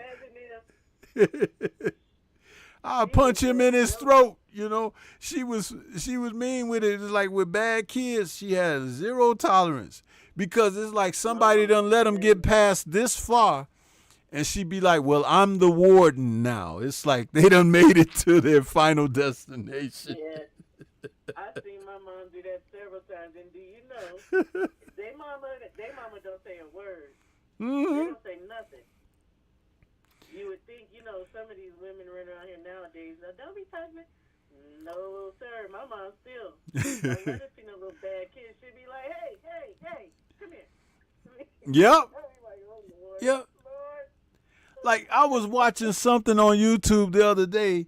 It was a little boy, little baby boy, maybe 2-3 years old. I don't know how old the child was. It's too far to see on camera, but they were at the zoo and he done fell over in the ape pit or wandered over in the ape pit.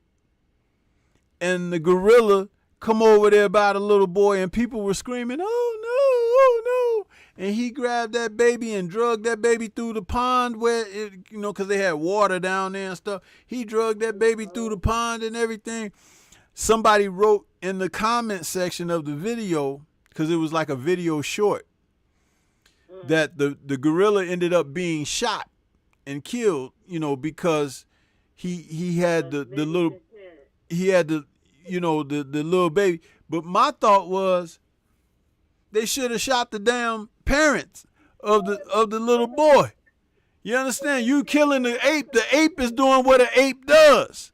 Huh? We see what apes do all the time out here. That's what we just got through talking about, ain't it? But it's like you're going to shoot the ape for being an ape.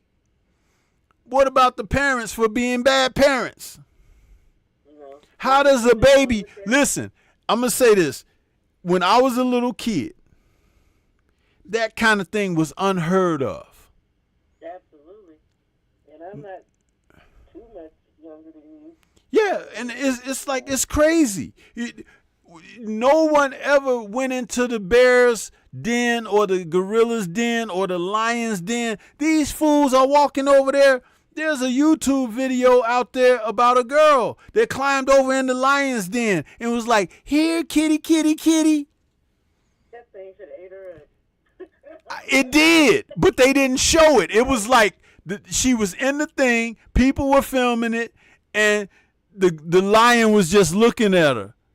And then the thing cut, and you read the comment section, and they was like, yeah, she died, and this and that. I'm like, where did... It happened to that man, too. He had his cat. And you remember the gorilla that snatched, not the gorilla, but a chimpanzee or something, that snatched the lady's face off? Remember that? Yeah, because she should have been gave that thing up, and she kept, and it got old, and she kept, yeah, I don't know all about that. Her name is like Charla or something. Yeah, he pulled her face off her body. I'm like, first of all, I'm sorry. I don't want to go through life where I can't even wrap my mind around it, to be honest with you. But it's like you done put yourself in that kind of position. Yep. And I feel nothing for that. I'm sorry, I just don't. The monkey took the lady face off her body. He pulled, and you know they're strong as hell. Yeah, and they get mean when they get old. Yeah. the strength of 3 to 5 men or something. And you know, cause if you're in the zoo and they in their habitat, if you far away enough from them, but if you mess with them, they'll still take some poo and fling it at you. You know, it's like they have brains. It's like, it's not like that. Oh, that's a dumb animal. They have calculated thoughts and everything.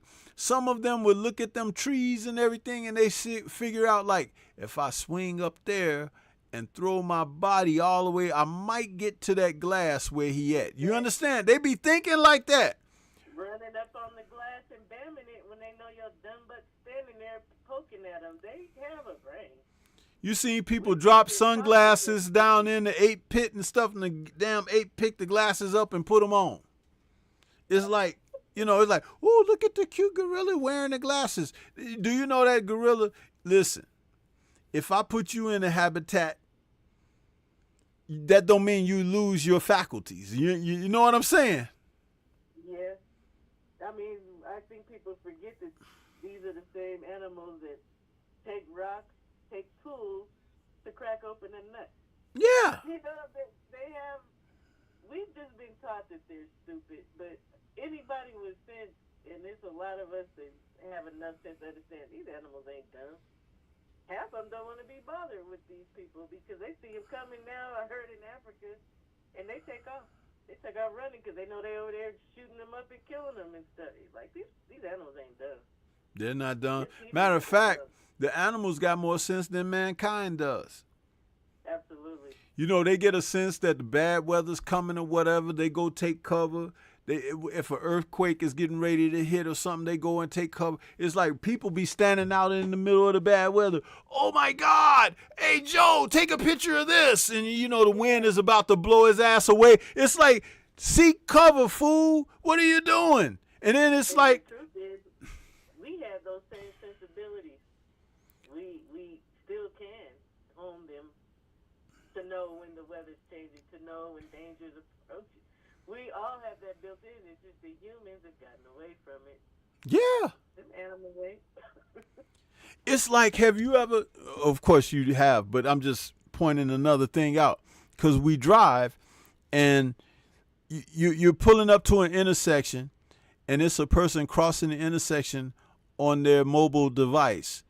But whatever's happening on the mobile device is more important than them getting across from the traffic and everything. They even almost sometimes seemingly slow down and be like, you got to wait for me. And I'm like, the one thing that they don't realize is you have no idea who's behind the wheel of a motor vehicle. Right. And you need to get your butt to safety instead of moseying along out there where you can get mauled down with a vehicle. It's like I've seen people run the stop signs or the red lights. And you don't think about that because that stupid mobile device in your hand and you're just walking along like, you know, this is my world and everything and fuck everybody in it. And it's like, what?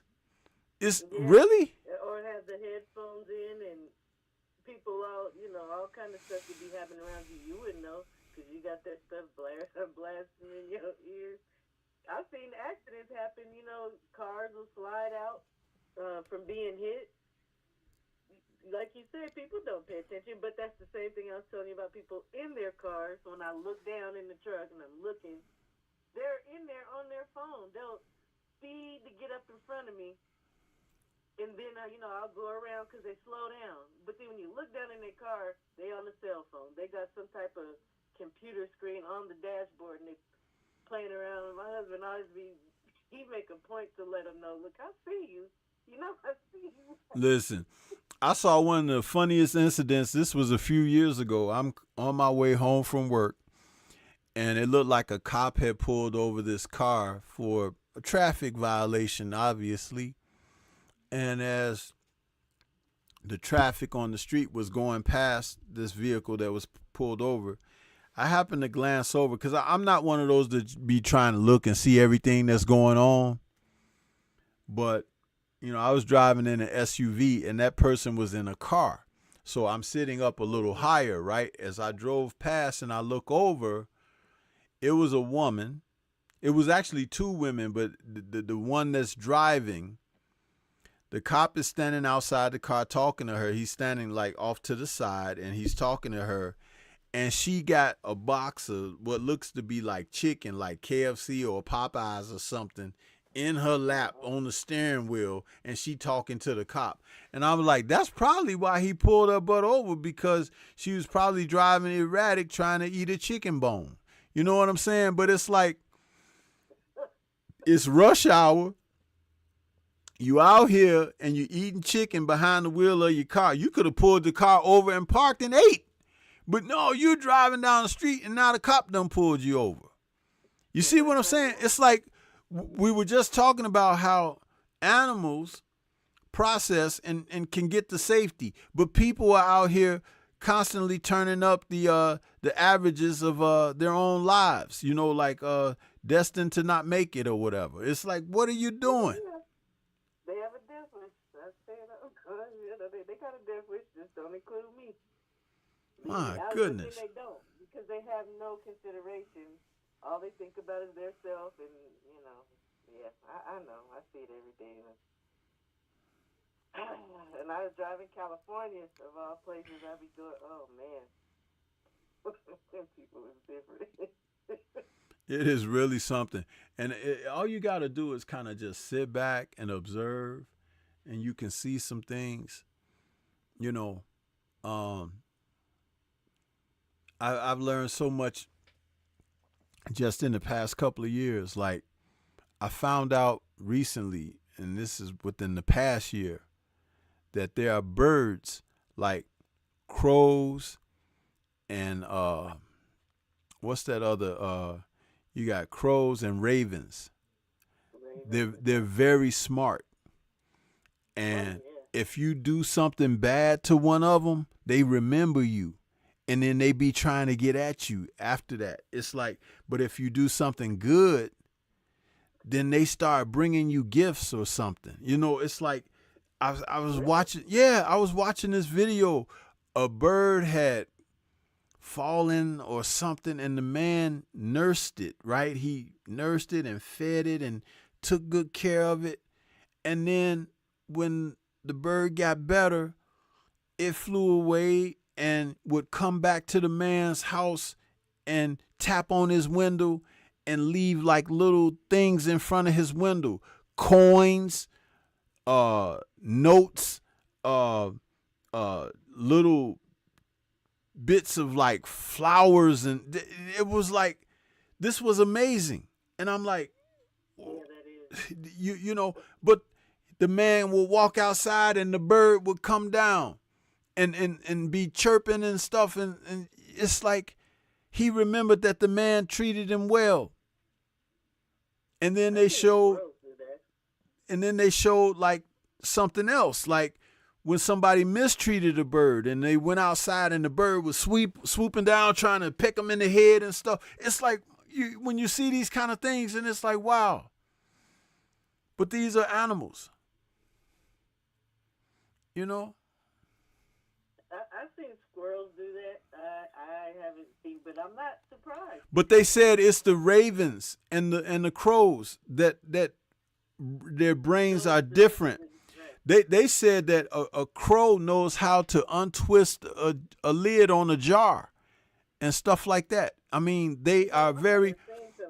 They could take little like rocks or something and stack them in a pile and stuff. It's like they have brains, you know, like they process things and everything. Right. It's amazing. But I didn't know that. I mean, all my years of living on this earth, I had no knowledge of that. But this is kind of one of the things, like, okay, thank God for social media in a certain sense, because I can watch these videos now and learn stuff like that, because I'm watching something positive and learning something positive, as opposed to just watching some girl shake her booty or something. You understand? It's like it's the information age is now, but what you're downloading is more important. You know what I mean? Absolutely. What are you studying on?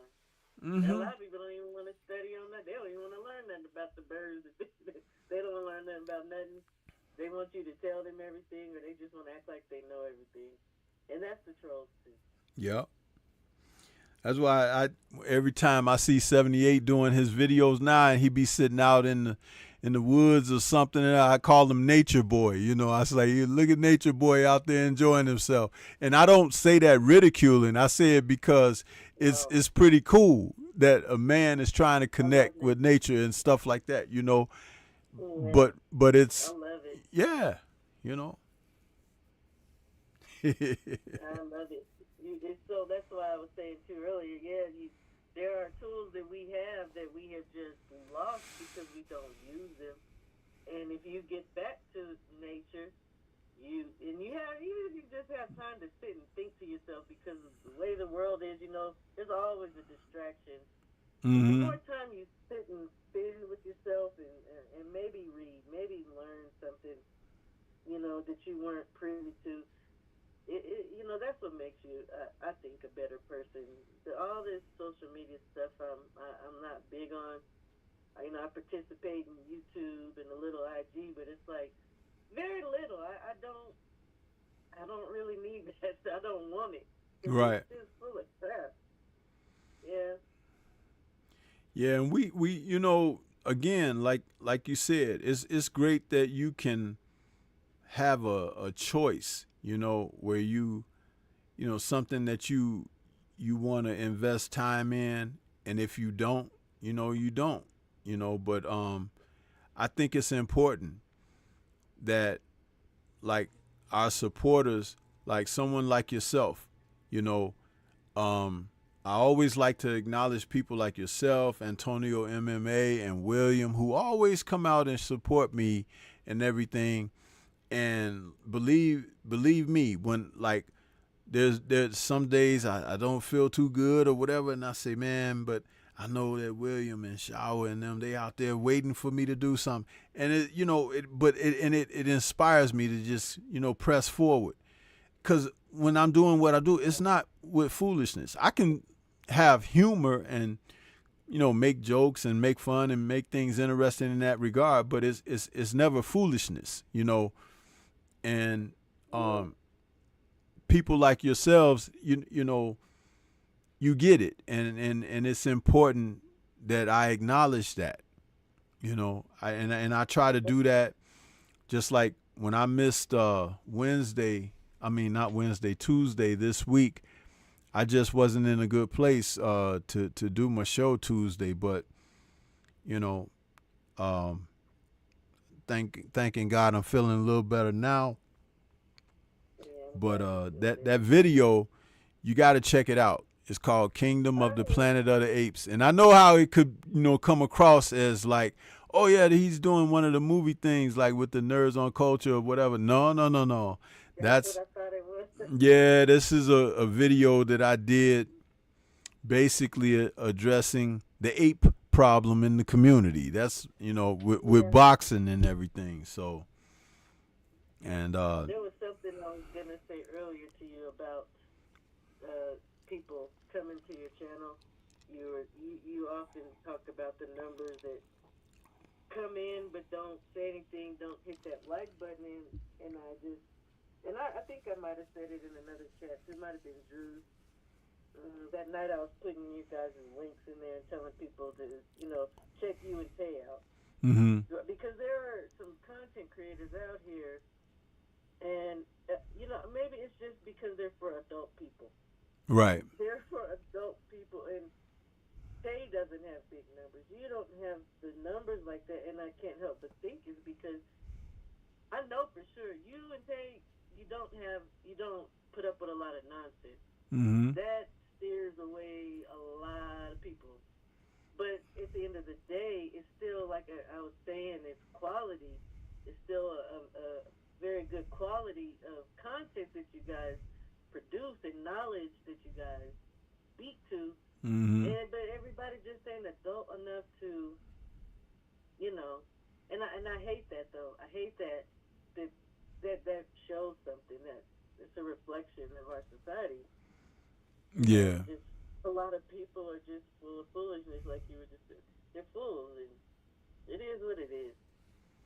Yeah. That's why I say I appreciate you, and I appreciate content like with serious content creators that don't put up with a lot of the crap. Because, like I say, it steers away from people learning.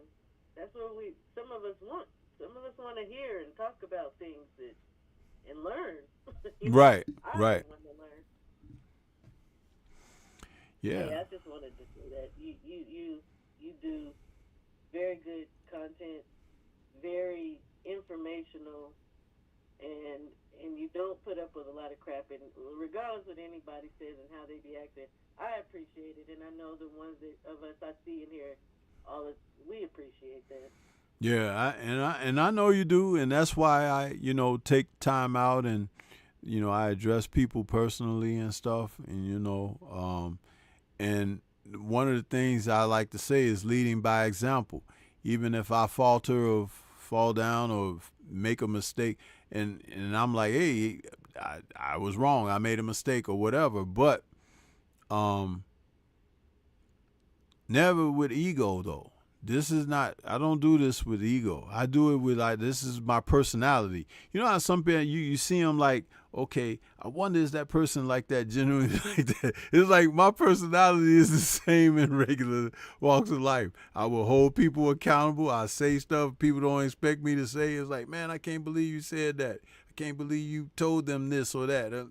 Yeah, why not?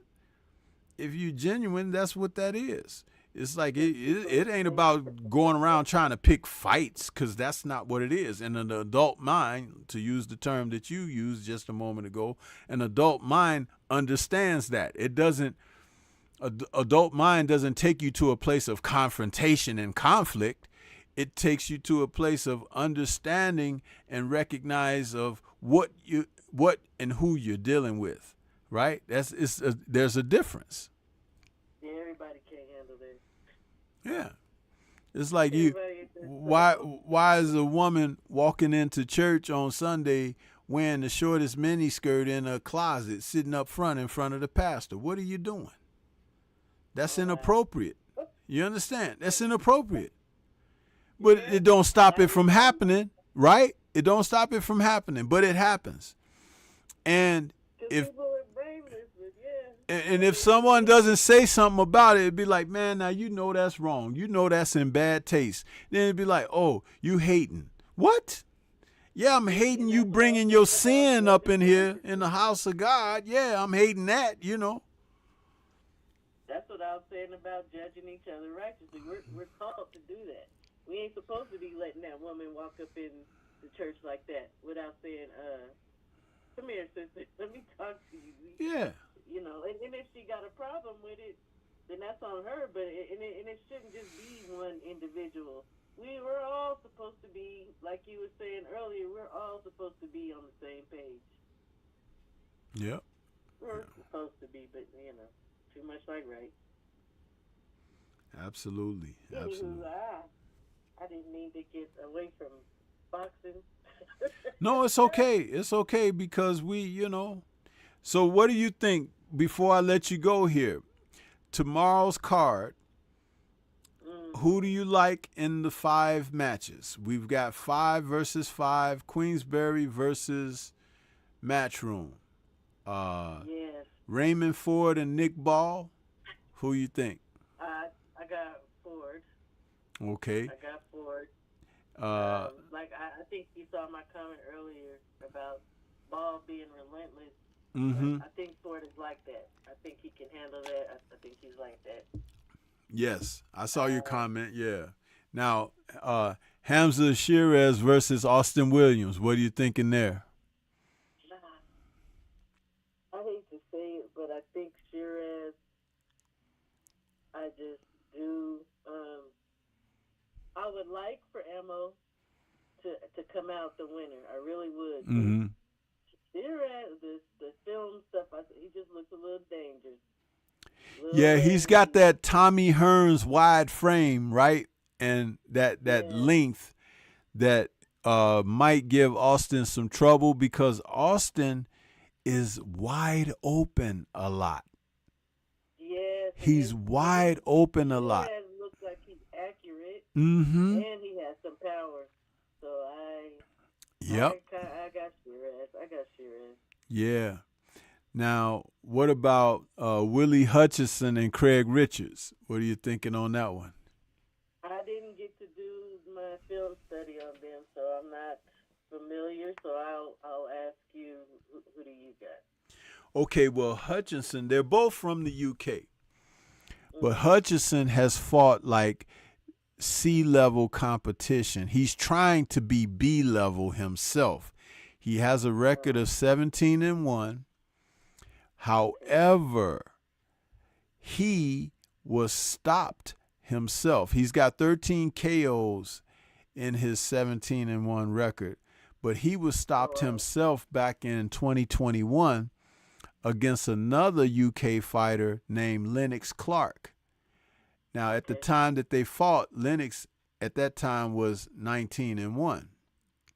But he stopped Hutchison in the 5th round with a nice right hand to the chin. They were in the exchange. He hit him on the jaw, and Hutchison went down like a ton of bricks. Now, Craig Richards is not known as a big puncher. However, what he's got going for him is he's fought the better opposition. He fought Dimitri Bivol and dropped Bivol back in 2021. Yeah. Okay. Yeah. And over his last couple of fights, he fought a guy named, his most recent fight, he fought a guy named Boris Creighton, who was, that wasn't much of a threat for him. He took that guy out. But prior to that, in 2022, May of 2022, he fought Joshua Buatsi in a very close fight that I had him winning, but Buatsi got the decision. And because there are two UK guys, Buatsi has more of an extensive amateur background, but Richards boxed very well on that night when he fought Buatsi. So, and that fight was in the UK. I felt like, Craig Richards won that fight. So Richards is the more accomplished fighter. His record is 18-3-1, but he's 34 years of age. Hutchison is 25. Richards is, I think he should be favored. They try to say that Hutchison is a good puncher or a big puncher, but that's against like C-rated opposition. He's not knocked out nobody like Richards. You know what I'm saying? And he hasn't fought anybody like Richards. Huh? So is he a puncher? Like maybe not necessarily a boxer, but more of a You know what I think he is more than being a puncher? He's a strong guy. Strong. Because a lot of times people can equate someone being strong with being a big puncher. And there's something about the UK where they talk a lot about somebody being able to punch. But, you don't have to be a puncher to knock somebody out. And you don't have to be a puncher to win fights.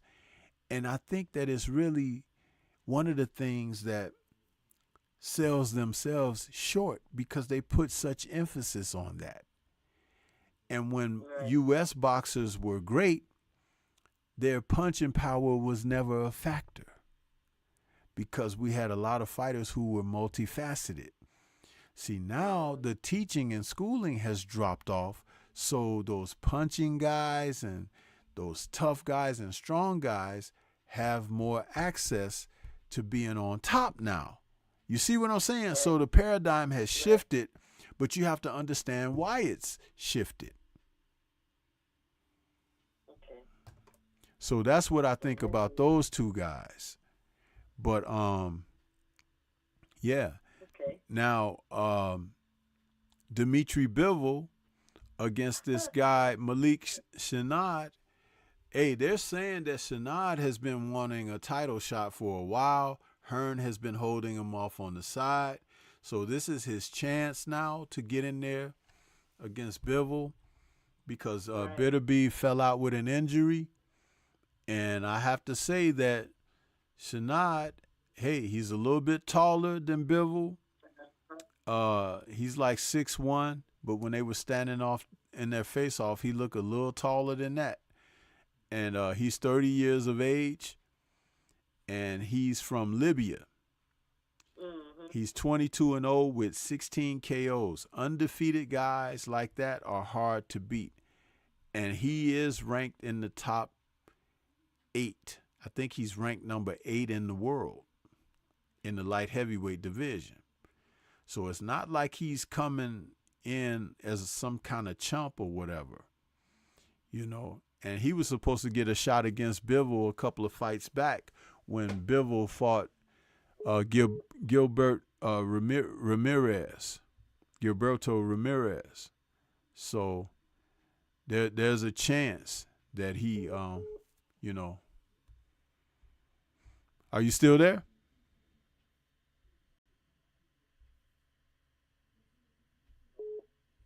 Hello? Hey, Stormy. Yeah. Yeah, I don't know what. My phone just hung up. Oh, okay, okay. I was still talking because you it didn't disconnect. No, yeah, it might not have. I don't know what that was, but I was like, let me. Cause I got questions. I have something to say. Go ahead. So, okay, there was something I noticed in Bivol's last fight. Was it Zora? Uh-huh. What was that guy's name?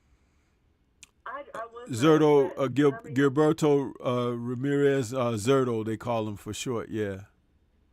Okay, I wasn't impressed because I felt like it was just a lackluster performance, and I felt like he was. And now I know Bivol can fight, but at that night I felt like he was performing to the level of his opponent. Well, no, let me enlighten a little more on what's happening here with Bivol. People are giving Bivol a little more credit than he really possibly should be getting. And one of the reasons is because of his victory over Canelo Alvarez. Now, that being said, he's a basic European boxer. He has average footwork, and he controls distance pretty well, but he can't crack an egg. Bivol is not a puncher. Out of 22 wins, he's got 11 KOs. And this is why I said that if he got in there with Bitter Beef, it was going to be over for him. Because at no point in the fight is he going to be able to hurt Bitter Beef. He can't punch. Yeah, I already had Bitter Beef as well, definitely. Now, the thing about him also is people are looking at his win over Canelo. He's a bigger guy than Canelo. And he boxed Canelo the way you're supposed to box him. Don't get all close and let him crowd and everything. You keep your distance, keep him at the end of your jab, and you go to work on him. And that's what he, Canelo is a little dude.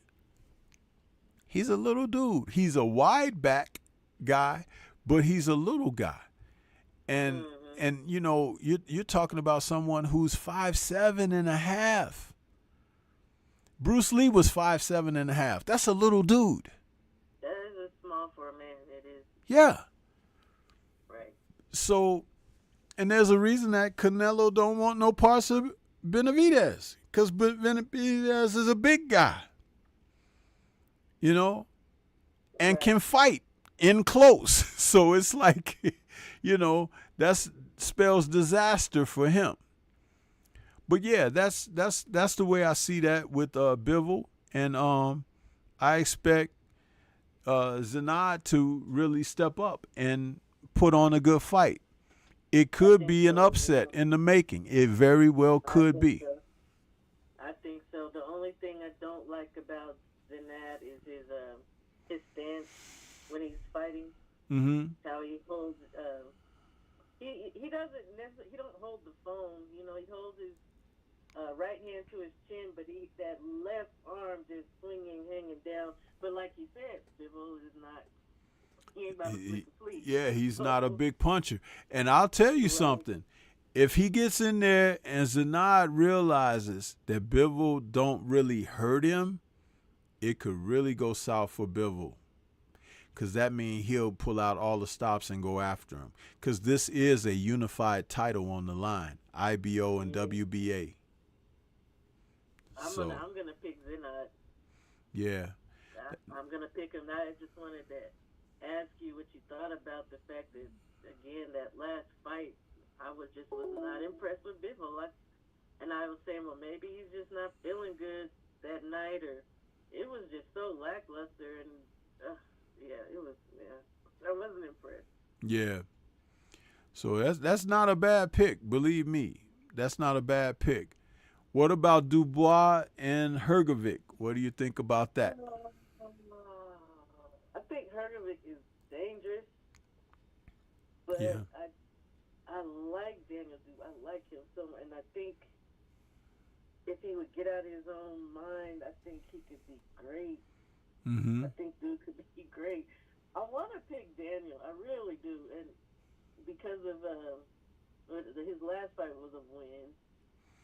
Well, I'll tell you, that's not a bad pick. You know why?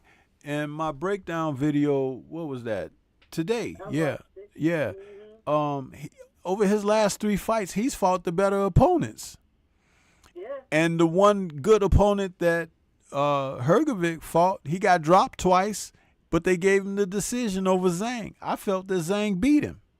So that's a bit of false confidence for him because he got a decision that he didn't really earn over a guy that should have got the decision over him, and he's been waiting around for a damn IBF title shot. It's like he ain't been trying to fight no other contenders or whatever, but they forced him into this one because the Saudis, you know. So now he's in a situation, and all he has done through the lead up to their fight is talk about what he did to Dubois years ago when Dubois was like still in his late teens, like 18, 19 years old, and they sparred, and he got the better of Dubois at that time. Well, you know what? Dubois has become a seasoned guy now. He's been stopped. He's been dropped. He's come back. He's overcome. And, you know, that seasons a fighter. He ain't got nothing to lose. Exactly. Exactly. So, you know, I'm actually pulling for Dubois, and I hope he gets a stoppage, like a brutal one. That would be great. That would be great. But I'm pulling for Dubois in that. Okay, yep. I have Dubois. I don't know. I just don't trust in Hrgovic. I didn't see the weigh-in. I didn't get a chance to see what his body and stuff looks like. They're only about 3 or 4 pounds from each other. Hrgovic weighed in at 246 or something, and Dubois weighed in at 242 or something like that. So, yeah, they're only a few pounds from each other, so that's good. They're close in height. They're close in weight. So, I got Daniel. Yeah. I'm pulling for him. I always even when he got dropped and then he came back and his knees off jacked. I still like Daniel Dubois. I would like to see him do good. Yeah. Now, in the main event, which was switched because Bitterby fell out of the Bivol fight, Deontay Wilder and Zhilei Zhang are now the main event. So what are your thoughts there?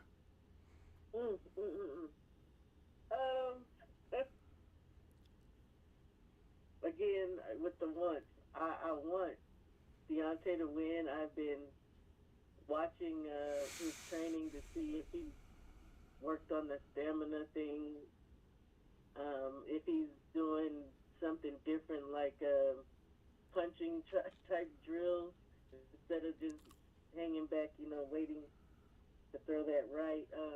I'm gonna go with him. I'm gonna go with Wilder. I don't know what Zhang has been doing though. Has he been running, trying to work on his stamina?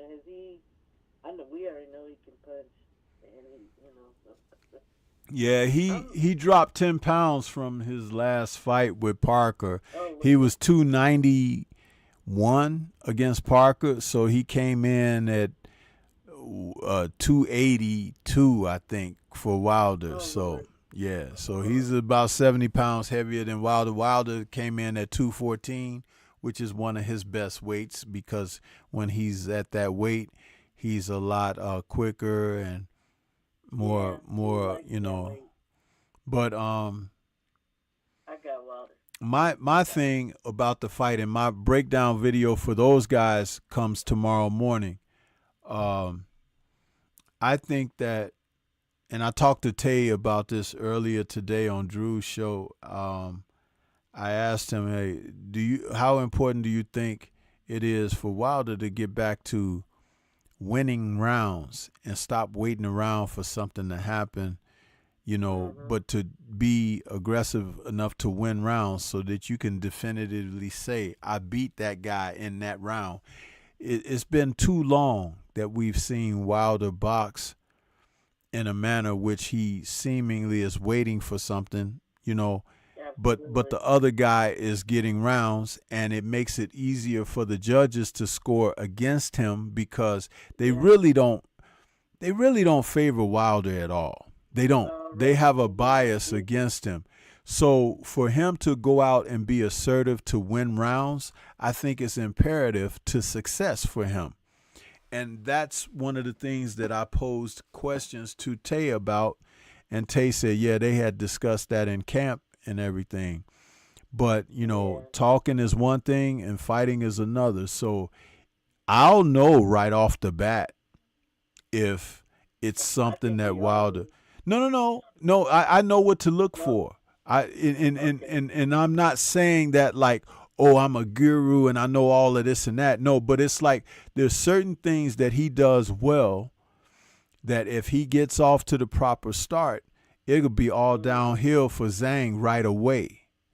But I will hold to see. I need to see that first round. I remember when we were all watching a couple weeks back when Frank Sanchez lost to Ajit Kabayel. Lord, yeah. And after the first round, I told everybody when we was watching the fight, I said, hey, y'all ready to see Frank Sanchez lose tonight? And everybody was laughing and stuff. And I was like, no, I'm serious. I was like, this guy's gonna put it on Frank Sanchez and he's gonna win this fight. And sure enough, Frank was huffing and puffing by the second round. And it was the pressure. He was dealing with someone who had a natural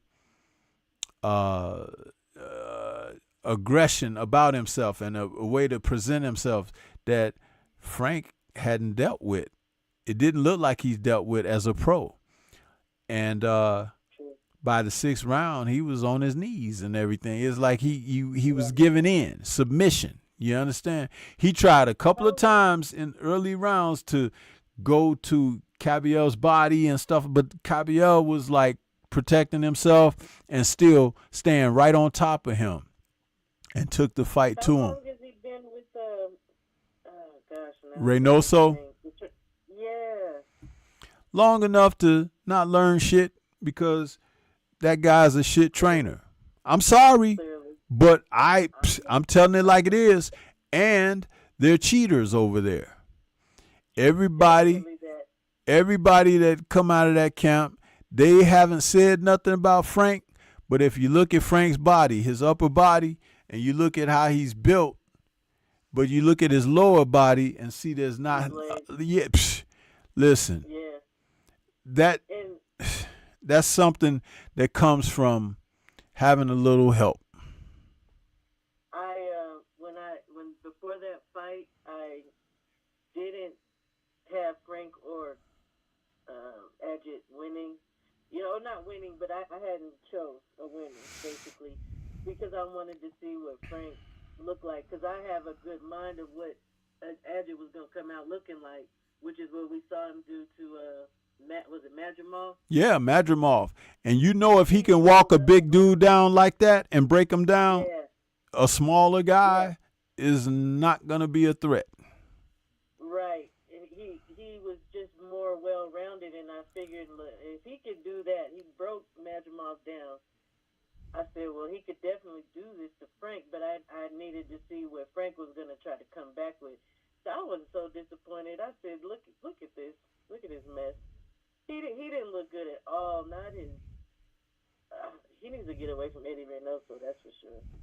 That was pitiful. And I think it's over for him now. I think it's over because, You think so? yeah, because it was the way he gave in. It was Adjit took his heart. He took his heart in that fight. And But that's his first loss, ain't it? it's his first loss. But the Cuban fighters is something about that, very macho, these guys. And it's like, it's not like he's King Kong Ortiz. King Kong Ortiz was a different type of a man. But I just felt that Frank was a front runner. Effie Ajaba was too scared to engage with him and let him off the hook. But Adjit Cabiel was on top of that dude from the opening stanza. And and I'm gonna tell you something. Guys like that go on and be very successful because they risk, they take risk. And I've said it a few times, he reminds me of Ray Mercer. Doesn't look like him, doesn't fight like him. But Ray Mercer had that kind of will about himself. He could take a good punch, he could give a good punch, and he was always in a fight with somebody. He was always on top of guys. And when guys didn't measure up or had enough talent or skills, Ray Mercer usually handled them. He lost to 3 fighters that were better than him, and that was Larry Holmes, Lennox Lewis, and Evander Holyfield. But the Lennox Lewis fight was very close. It was a split decision victory for Lennox. And if Ray Mercer had come in a little bit under the weight that he was in, because I think he weighed 240-something pounds for that fight with Lennox. Had he come in around 228 or 230 like he was supposed to, I think he could have pulled that fight out. He just got a little tired in there against Lennox. And Lennox never talked about fighting him again. He never talked about fighting. Go and watch that fight between Lennox Lewis and Ray Mercer. It's a damn good fight. It really is. Yeah. I'm gonna have to watch my guy Holyfield too, because well, my husband don't like Lennox Lewis. He wasn't impressed, I should say. Yeah. He wasn't impressed with Lennox, but I will check that out. Mercer versus Lennox. Lennox first. Yeah.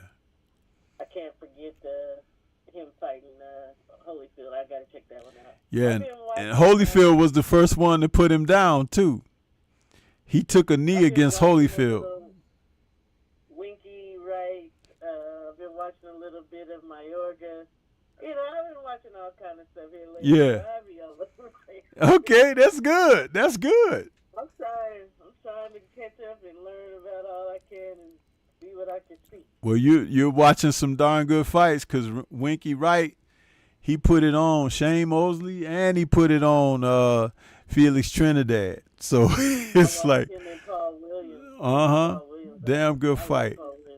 Mm-hmm. Yeah. So yeah, keep doing that. Keep doing that. Yeah, that's good that you're watching fights like that. When somebody telling me that they watching fights like that, all I do is smile. You remember how in The Karate Kid, when Daniel won at the end of the movie, and he was like, "Mr. Miyagi, I did it," and they showed Mr. Miyagi just sitting there smiling and nodding his head slightly. That's how I feel when somebody tell me, "Hey, Sensei, check it out. I've been watching this," and I be just sitting there smiling like Mr. Miyagi. Because I like for other people to enjoy boxing like I do. You know what I mean? I do, and a lot of the times when you talk about, obviously, you always talk about fights. I be trying to check out this and that, but like I said, you start watching one and it leads you to something else. I've been watching all kinds of people I never even heard of, but I like them, like Eric Harding. I end up liking him. Mm-hmm. Yeah, that's what's up. And you know what? When you're watching the older fights like that, what happens is you can see what's wrong with the guys of today. You can see it. My husband watching with me, and he talks about all the time they're not the same. Yeah, they're not the same. They're not the same. And guys come in so out of shape now. When you see these guys killing themselves to make weight, looking like they're half dead and going to pass out before they get on the scale and stuff, you know they're fighting at what I call artificial weights. They're trying to drain themselves down to fight and have advantages over other guys instead of fighting where they need to be at the weight classes that they need to be at. Yeah, he talks about that all the time too. And it's something else you talked about a couple of days ago that he talks about, that he don't like overweight heavyweight. Yes. I mean, that's like one of his pet peeves. He don't like that. Listen. I don't blame him, 'cause I don't need to. That Zhilei Zhang Deontay Wilder fight. Listen, Zhang came in 282 pounds tonight, okay? But I'm going to share something with you. Zhang, he was 291 pounds in his fight against Parker. But going back to 2021, February of 2021, he fought Jerry Forrest, and he fought him to a majority decision draw. Guess how much Zhang weighed? 310. No. 256 and a half. Oh, Lord, he was small. I thought you were going to say he was huge, bigger. No, what I'm trying to tell you is, as he's gone on, he's gotten fatter and fatter and fatter. That 291 against Joseph Parker is his highest. That's the highest. And so he only wanted to come down 10 pounds against Wilder? That's an insult. Think he's trying to use his weight as a... No, because he doesn't fight like that. He's not a physical guy. He listen, what I'm trying to point out is the proof of what I said about these heavyweights being out of shape. Wilder should beat this guy. He should. I hope so. Right. But when you look at a guy that's coming in like that, that's just like, how in the hell did Tyson Fury weigh 266 against Alexander Usyk, but on fight night he looked like he was 280 something pounds?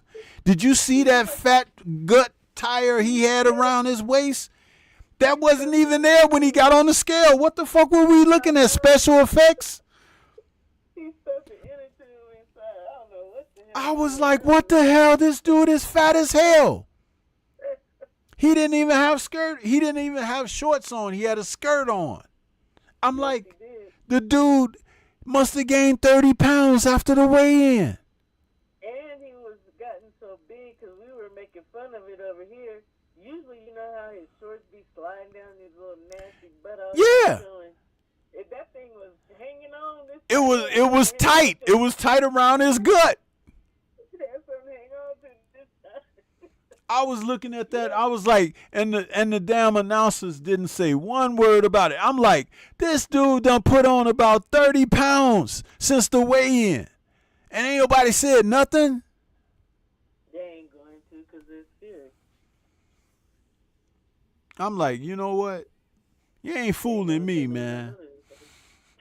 I mean, I had picked Usyk to begin with, but I was like, damn, I didn't expect Fury to put on so much weight after the weigh-in. He was actually slim or slimmer at the weigh-in, and then he comes to the ring and takes that robe off. I was like, holy smokes, look at that. He's fat. I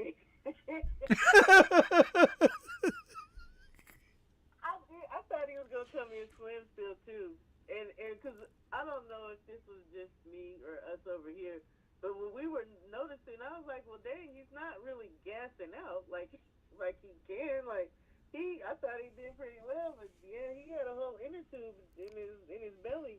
I don't know where that came from. I don't know where that dude, unless there's a damn Tyson Fury clone walking around that got on the scale for him and then disappeared into the night when it was time for him to go and fight, because I've never seen that.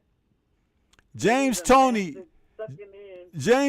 put on 18 pounds between his weigh-in with Roy Jones and fight night.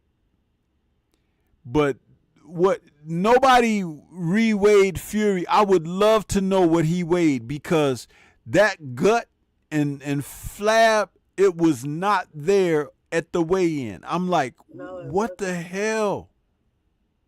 No, I don't know. That's why I said maybe he's mastered how to suck in his gut, but that'd be a lot of sucking, all that walking down to that stage and that he did and getting all up in his face. Yeah, he didn't look like that. I just knew he'd get in the ring looking the way we saw him. You know, I didn't expect that. I don't know how you do that. Yeah. I don't know how you do that. Was something else. I paid attention to that foolishness. I'm like, you know what? I was like, I've seen some crazy stuff. Like earlier today, I was talking on Drew's channel, talking about, when Lennox Lewis fought Holyfield in their first fight, he came out with this big ass protective cup on that you wear. It's a training cup that you put on when you got like rib injury or something in the gym. It's got come up a little high. Yeah, it comes up very high. It's elongated. It doesn't look like the regular protective cup. It's longer. And Lennox came up there with that on, and I was like, as he was coming out the dressing room, I was like, how in the hell is he coming out with a trainer's cup on? And they call it a trainer's cup because you're supposed to use those in the gym. Like I said, if you got injury or something. Here he is coming to the fight with that on and got his trunks pulled all the way up, that the damn thing come right up under his breastplate. And I'm like, same with Fury too, wasn't it that night? Fury did the same. Yeah, Fury did it against Deontay Wilder. He had his trunks way up high like that against Wilder. But I'm talking about specifically Lennox Lewis, because I told him on Drew's show today, I said either Fury had a rib injury or something, or they were playing mental games with Holyfield because they weren't giving him much of a target for the body to work with. But he didn't wear that in the second fight, though. So, again, if you watch the first and second fight, you could see the difference. And I'm like, what the hell? But, yeah, see, I pay attention to all those little things. Those are little tricks and games that fighters can play. Yeah, absolutely. Absolutely. I don't see the benefit. Well, I guess the benefit would be that, cause I don't know, and that was the thing I was saying about the Fury Usyk fight. They didn't show where the ref was saying here is good and here is good. It was above. All you could see was their chest. Because as my husband said, well, where the hell is Fury supposed to be able to be hit? Because his shorts is kind of high. I said, we'll never know because they never put it on camera. But I'm going to tell you something. When you don't see the opposing corner not address it and everything, then you could tell that that's an inexperienced corner with those kind of things. Because a good corner is going to always address certain things like that. Always. They're gonna tell you, they're gonna like, hey, pull them trunks down, man. We can't see his belly button. All we see is his solar plexus. You know what I mean? It's like, it's ridiculous. Right at the bottom of their rib cage. It'd be crazy. So yeah, but yeah, I'm hoping that Deontay gets this guy on up out of there. But it's important for he to secure rounds too. Don't just wait around for the opportunity to drop that right hand. Go out there, stick that jab, bust this guy's face up. Deontay could do to him what he did to Joe Joyce. And but Deontay has to be motivated to do those things. If he comes out and he's a little hesitant and things of that nature, it's going to be a bad night I for him. was just waiting on that. Yeah, and that's why I was saying I had been watching him train to see if they're even doing that type of training, because it seemed like his fight against Parker, when I watched the train, I really didn't see him working on, getting out there and being busy. Yeah. It was more just throwing that right. Yeah, listen, let me tell you something. I have my own thoughts about who's training him and everything. And it's not like I'm going to go on the air and say certain things, but there are things that I would like to see that I have yet to see. And it's a shame because Deontay is a guy who he has this untapped talent that like a really good coach could have brought so much out of him. And I think for the sake of convenience and maybe even because of his own personality and attitude, that he hasn't sought out some of the better coaches that could have assisted him. It's like sometimes a person want to run their own thing and they don't want, someone to really be harsh on them and stuff like that. But yeah, the way he is. Yeah. And I think that Malik plays a huge role in that. It's great to have a brother and a friend like that, but it's also great to have someone who can tell you the truth and also lead you to where you have an understanding about what works in your best interest. That's very important. Something as dangerous as boxing, I would want somebody to tell me when I'm slipping, to tell me I'm not doing enough, to push me. I would want that, but everybody is different, and people have different levels of being comfortable, and I don't know. I would like to see. I look at Wilder too, and I looked at some of his fights, and I definitely think he could do more. I would have liked Wilder to just have ran, not sprinting and occasionally getting on that thing. Run, get out there and run and open up your lungs, and I think we would have seen some different stuff with that. I don't know. It's a lot of things, but it is what it is. I just hope he's done. I hope he wants it tomorrow, and I hope he has done something a little bit different or worked on something different to change the trajectory. I would like to see him get in there and beat some people up. I was gonna say something worse. To kick a little tail, kick a little behind. I would love that. Yeah. Go out with a bang. Yeah, why not? Why not? But he can. Yeah, he can. And I think he wants it. Whenever it's said and done for him, I'll be happy because I like him as a person.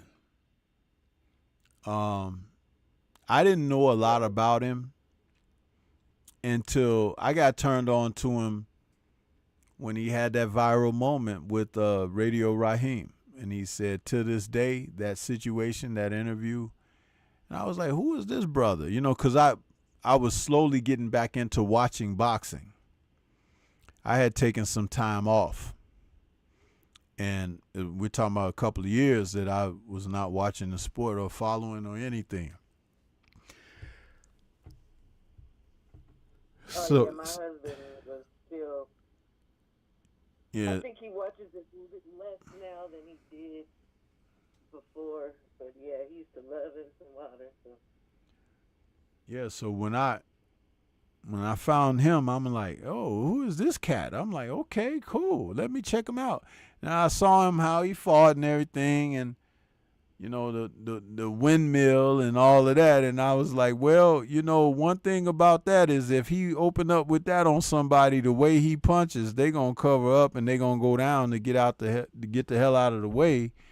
But I was like, why isn't he using more refined technique? That's one of the things I said after I started watching him. I'm like, it's obvious. I could look at, he's got an 83-inch reach.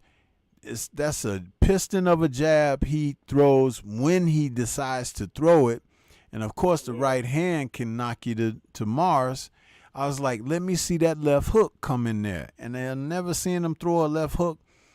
And I'm saying to myself, I'm like, this guy is like a heavyweight version of Tommy Hearns. He could do some things. And then I found out that Mark Breland was his trainer. I'm like, why isn't Mark Breland training him like Tommy Hearns? I was like starting to get frustrated. So, you know, when he eventually let Breland go, I was like, thank God, you know, get that guy out of here. But then it's like, no, they didn't start building on the thing. It was like, you know, now Malik, listen, he might be a good trainer. Might be. I haven't seen enough of him to know. I didn't like what I saw from him in the second fight. I mean, the third fight with Wilder. I didn't like what I saw from him. I'm talking about Malik in the fight against Joseph Parker. I saw what he did with Gilberto Ramirez when Ramirez fought Joe Smith, but Joe Smith is a faded fighter now, and Ramirez enjoyed the benefits of being a younger, fresher guy. And I'm like, okay, but I'm still I got some strong concerns about Malik Scott as a head trainer for Deontay Wilder. Got strong feelings about that. I mean, again, to me, at the end of the day, that's kind of Wilder's comfortable. He's comfortable with it. Yeah. And you can still be friends and have somebody else who teach you a little something different. So, that's just how I look at it. He's comfortable. He's happy with whatever he got going on. Because if not, he would change it.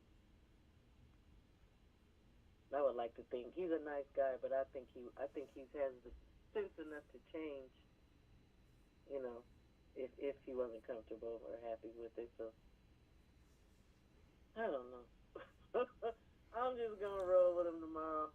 Yeah, we can do that. We can do that. Fingers crossed, hands clasped together. Yeah. All right. Well, I would love to see him knock Big Bang out. I would love that. Mm-hmm. Even if it's not immediate, that's fine. I don't want to see nothing immediate. I'd like to see him box a little bit. Yeah, a little tussle. Yeah. Nothing wrong with that. But I don't know. What do you think about him taking punishment from Zane? Because he's got to be careful with that, and I'll tell you why. The residuals of what he went through with Fury, it can't be denied that he's not the same.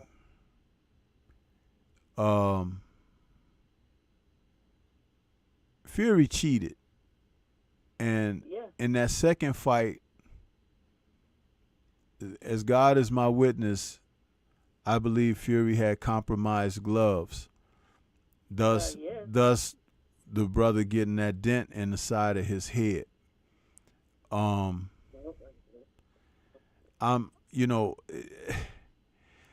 see, that's just like when Miguel Cotto fought Margarito.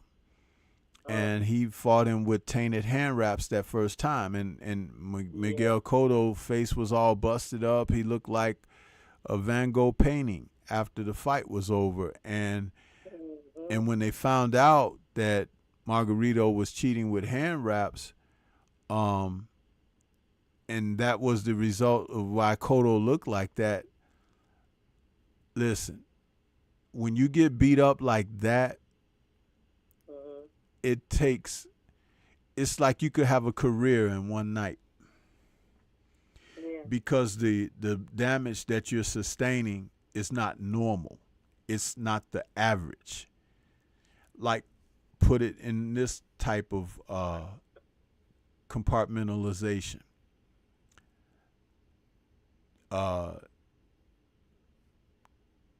Devin Haney fights at junior welterweight. Devin Haney fights at junior welterweight, right? That's 140 pounds. But if he was fighting, if he was fighting Jai Opataya, what kind of damage would Jai Opataya do to Devin? Horrible. But I was gonna ask you something about the fight with Devin and Ryan. Then, with you talking about the face, was that damage to Devin's face? Was that normal?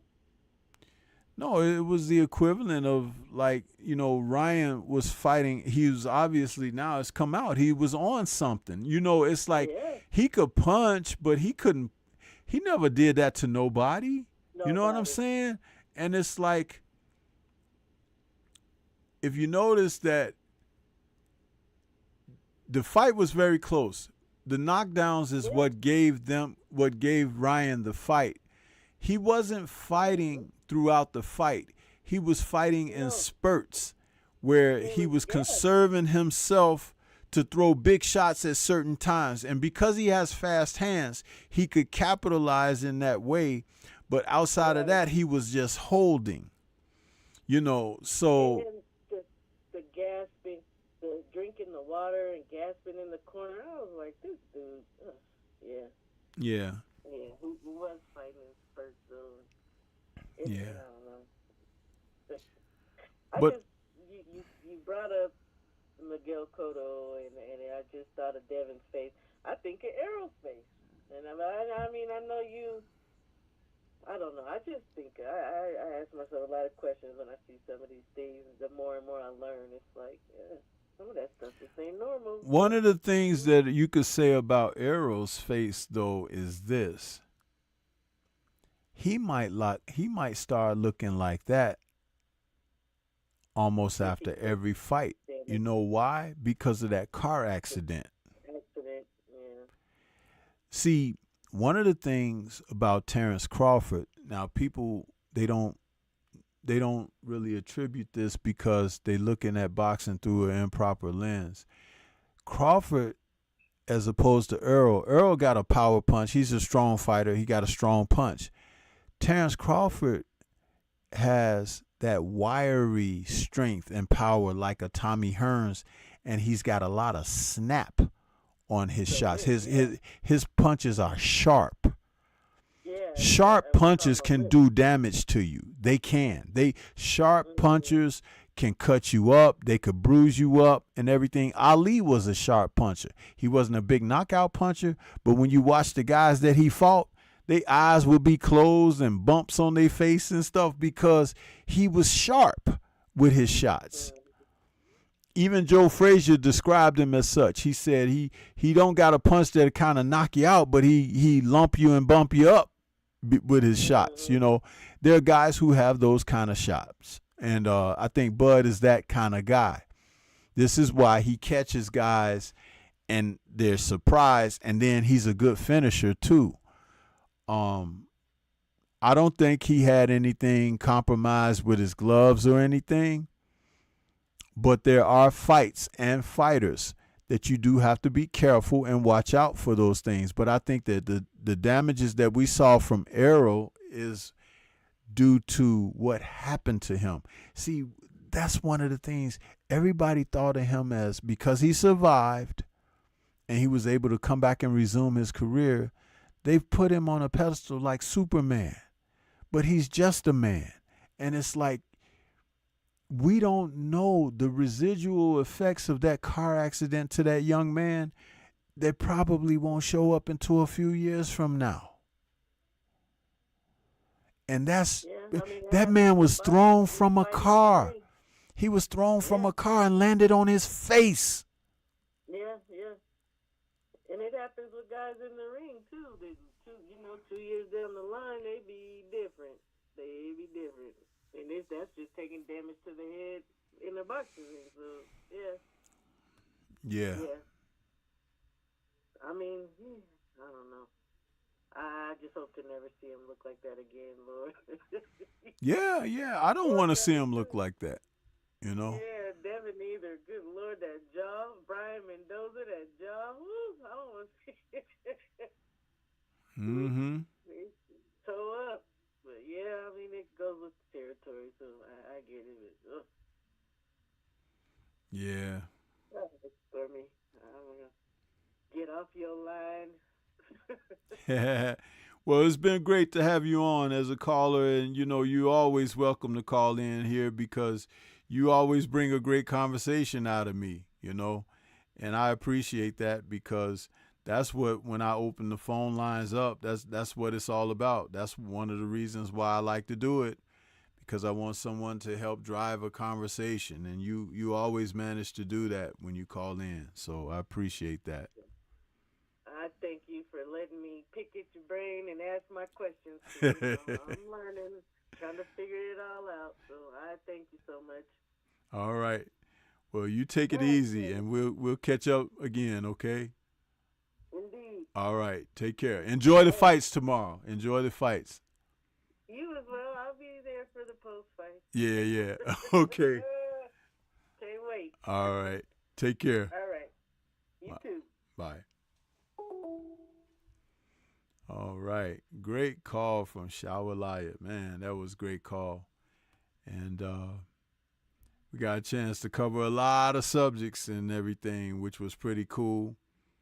That's what's up. When we do this show, that's what it's all about. But now we're going to take a moment out and hear from my brother, the Focus Ball. Yeah. Get ready to take your striking game to the next level with the Focus Ball. Dramatically improved footwork, timing, head movement, hand-eye coordination, reflex, and overall fight IQ. It's lightweight and extremely portable, so you can train every time, everywhere. When you don't have a coach to do mitt work, get a Focus Ball. When you don't have a heavy bag to hit, get a Focus Ball. When you don't have a sparring partner, get yourself a Focus Ball. And when you just want to have fun punching and kicking, get a Focus Ball. When you train with the Focus Ball, you train your eyes and your brain to read punches so that you can hit and not get hit, making this very simple device a must-have for all combat sports athletes and enthusiasts alike. So if you want to take your striking game to the next level, don't wait. Get the Focus Ball now.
We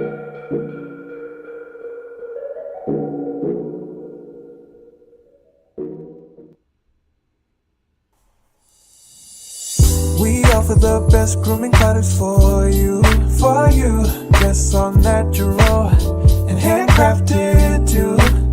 We wanna help be your swagger, your style, class, and luxury. We make our products tailor-made for you with high quality. Yeah, so get in style with the black, yeah. Grooming company, to give you swagger, style, class, and luxury. In luxury, yeah. The black gentleman, yeah. Company, to give you swagger, style, class, and luxury. In luxury, yeah. Located at www.theblackgent.com.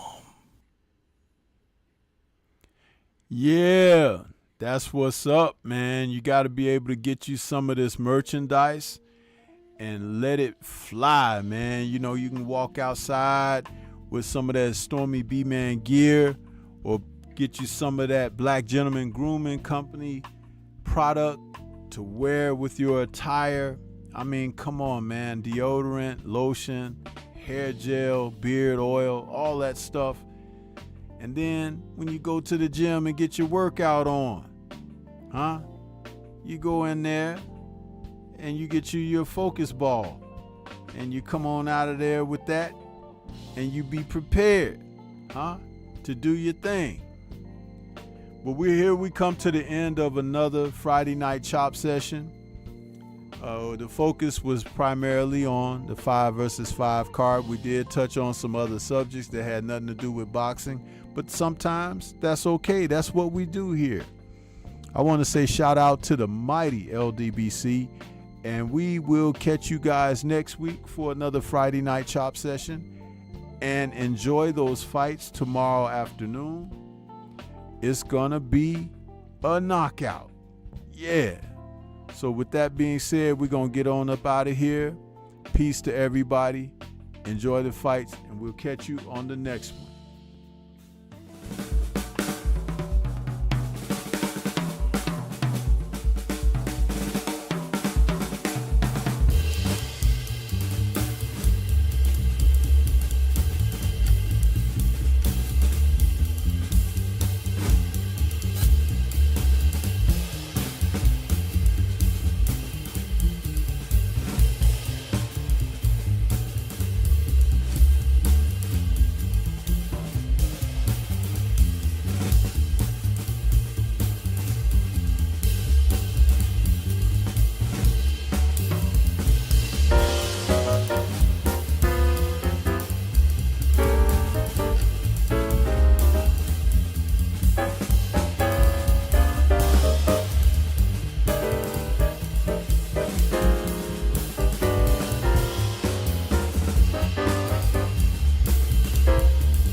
this not why you were here?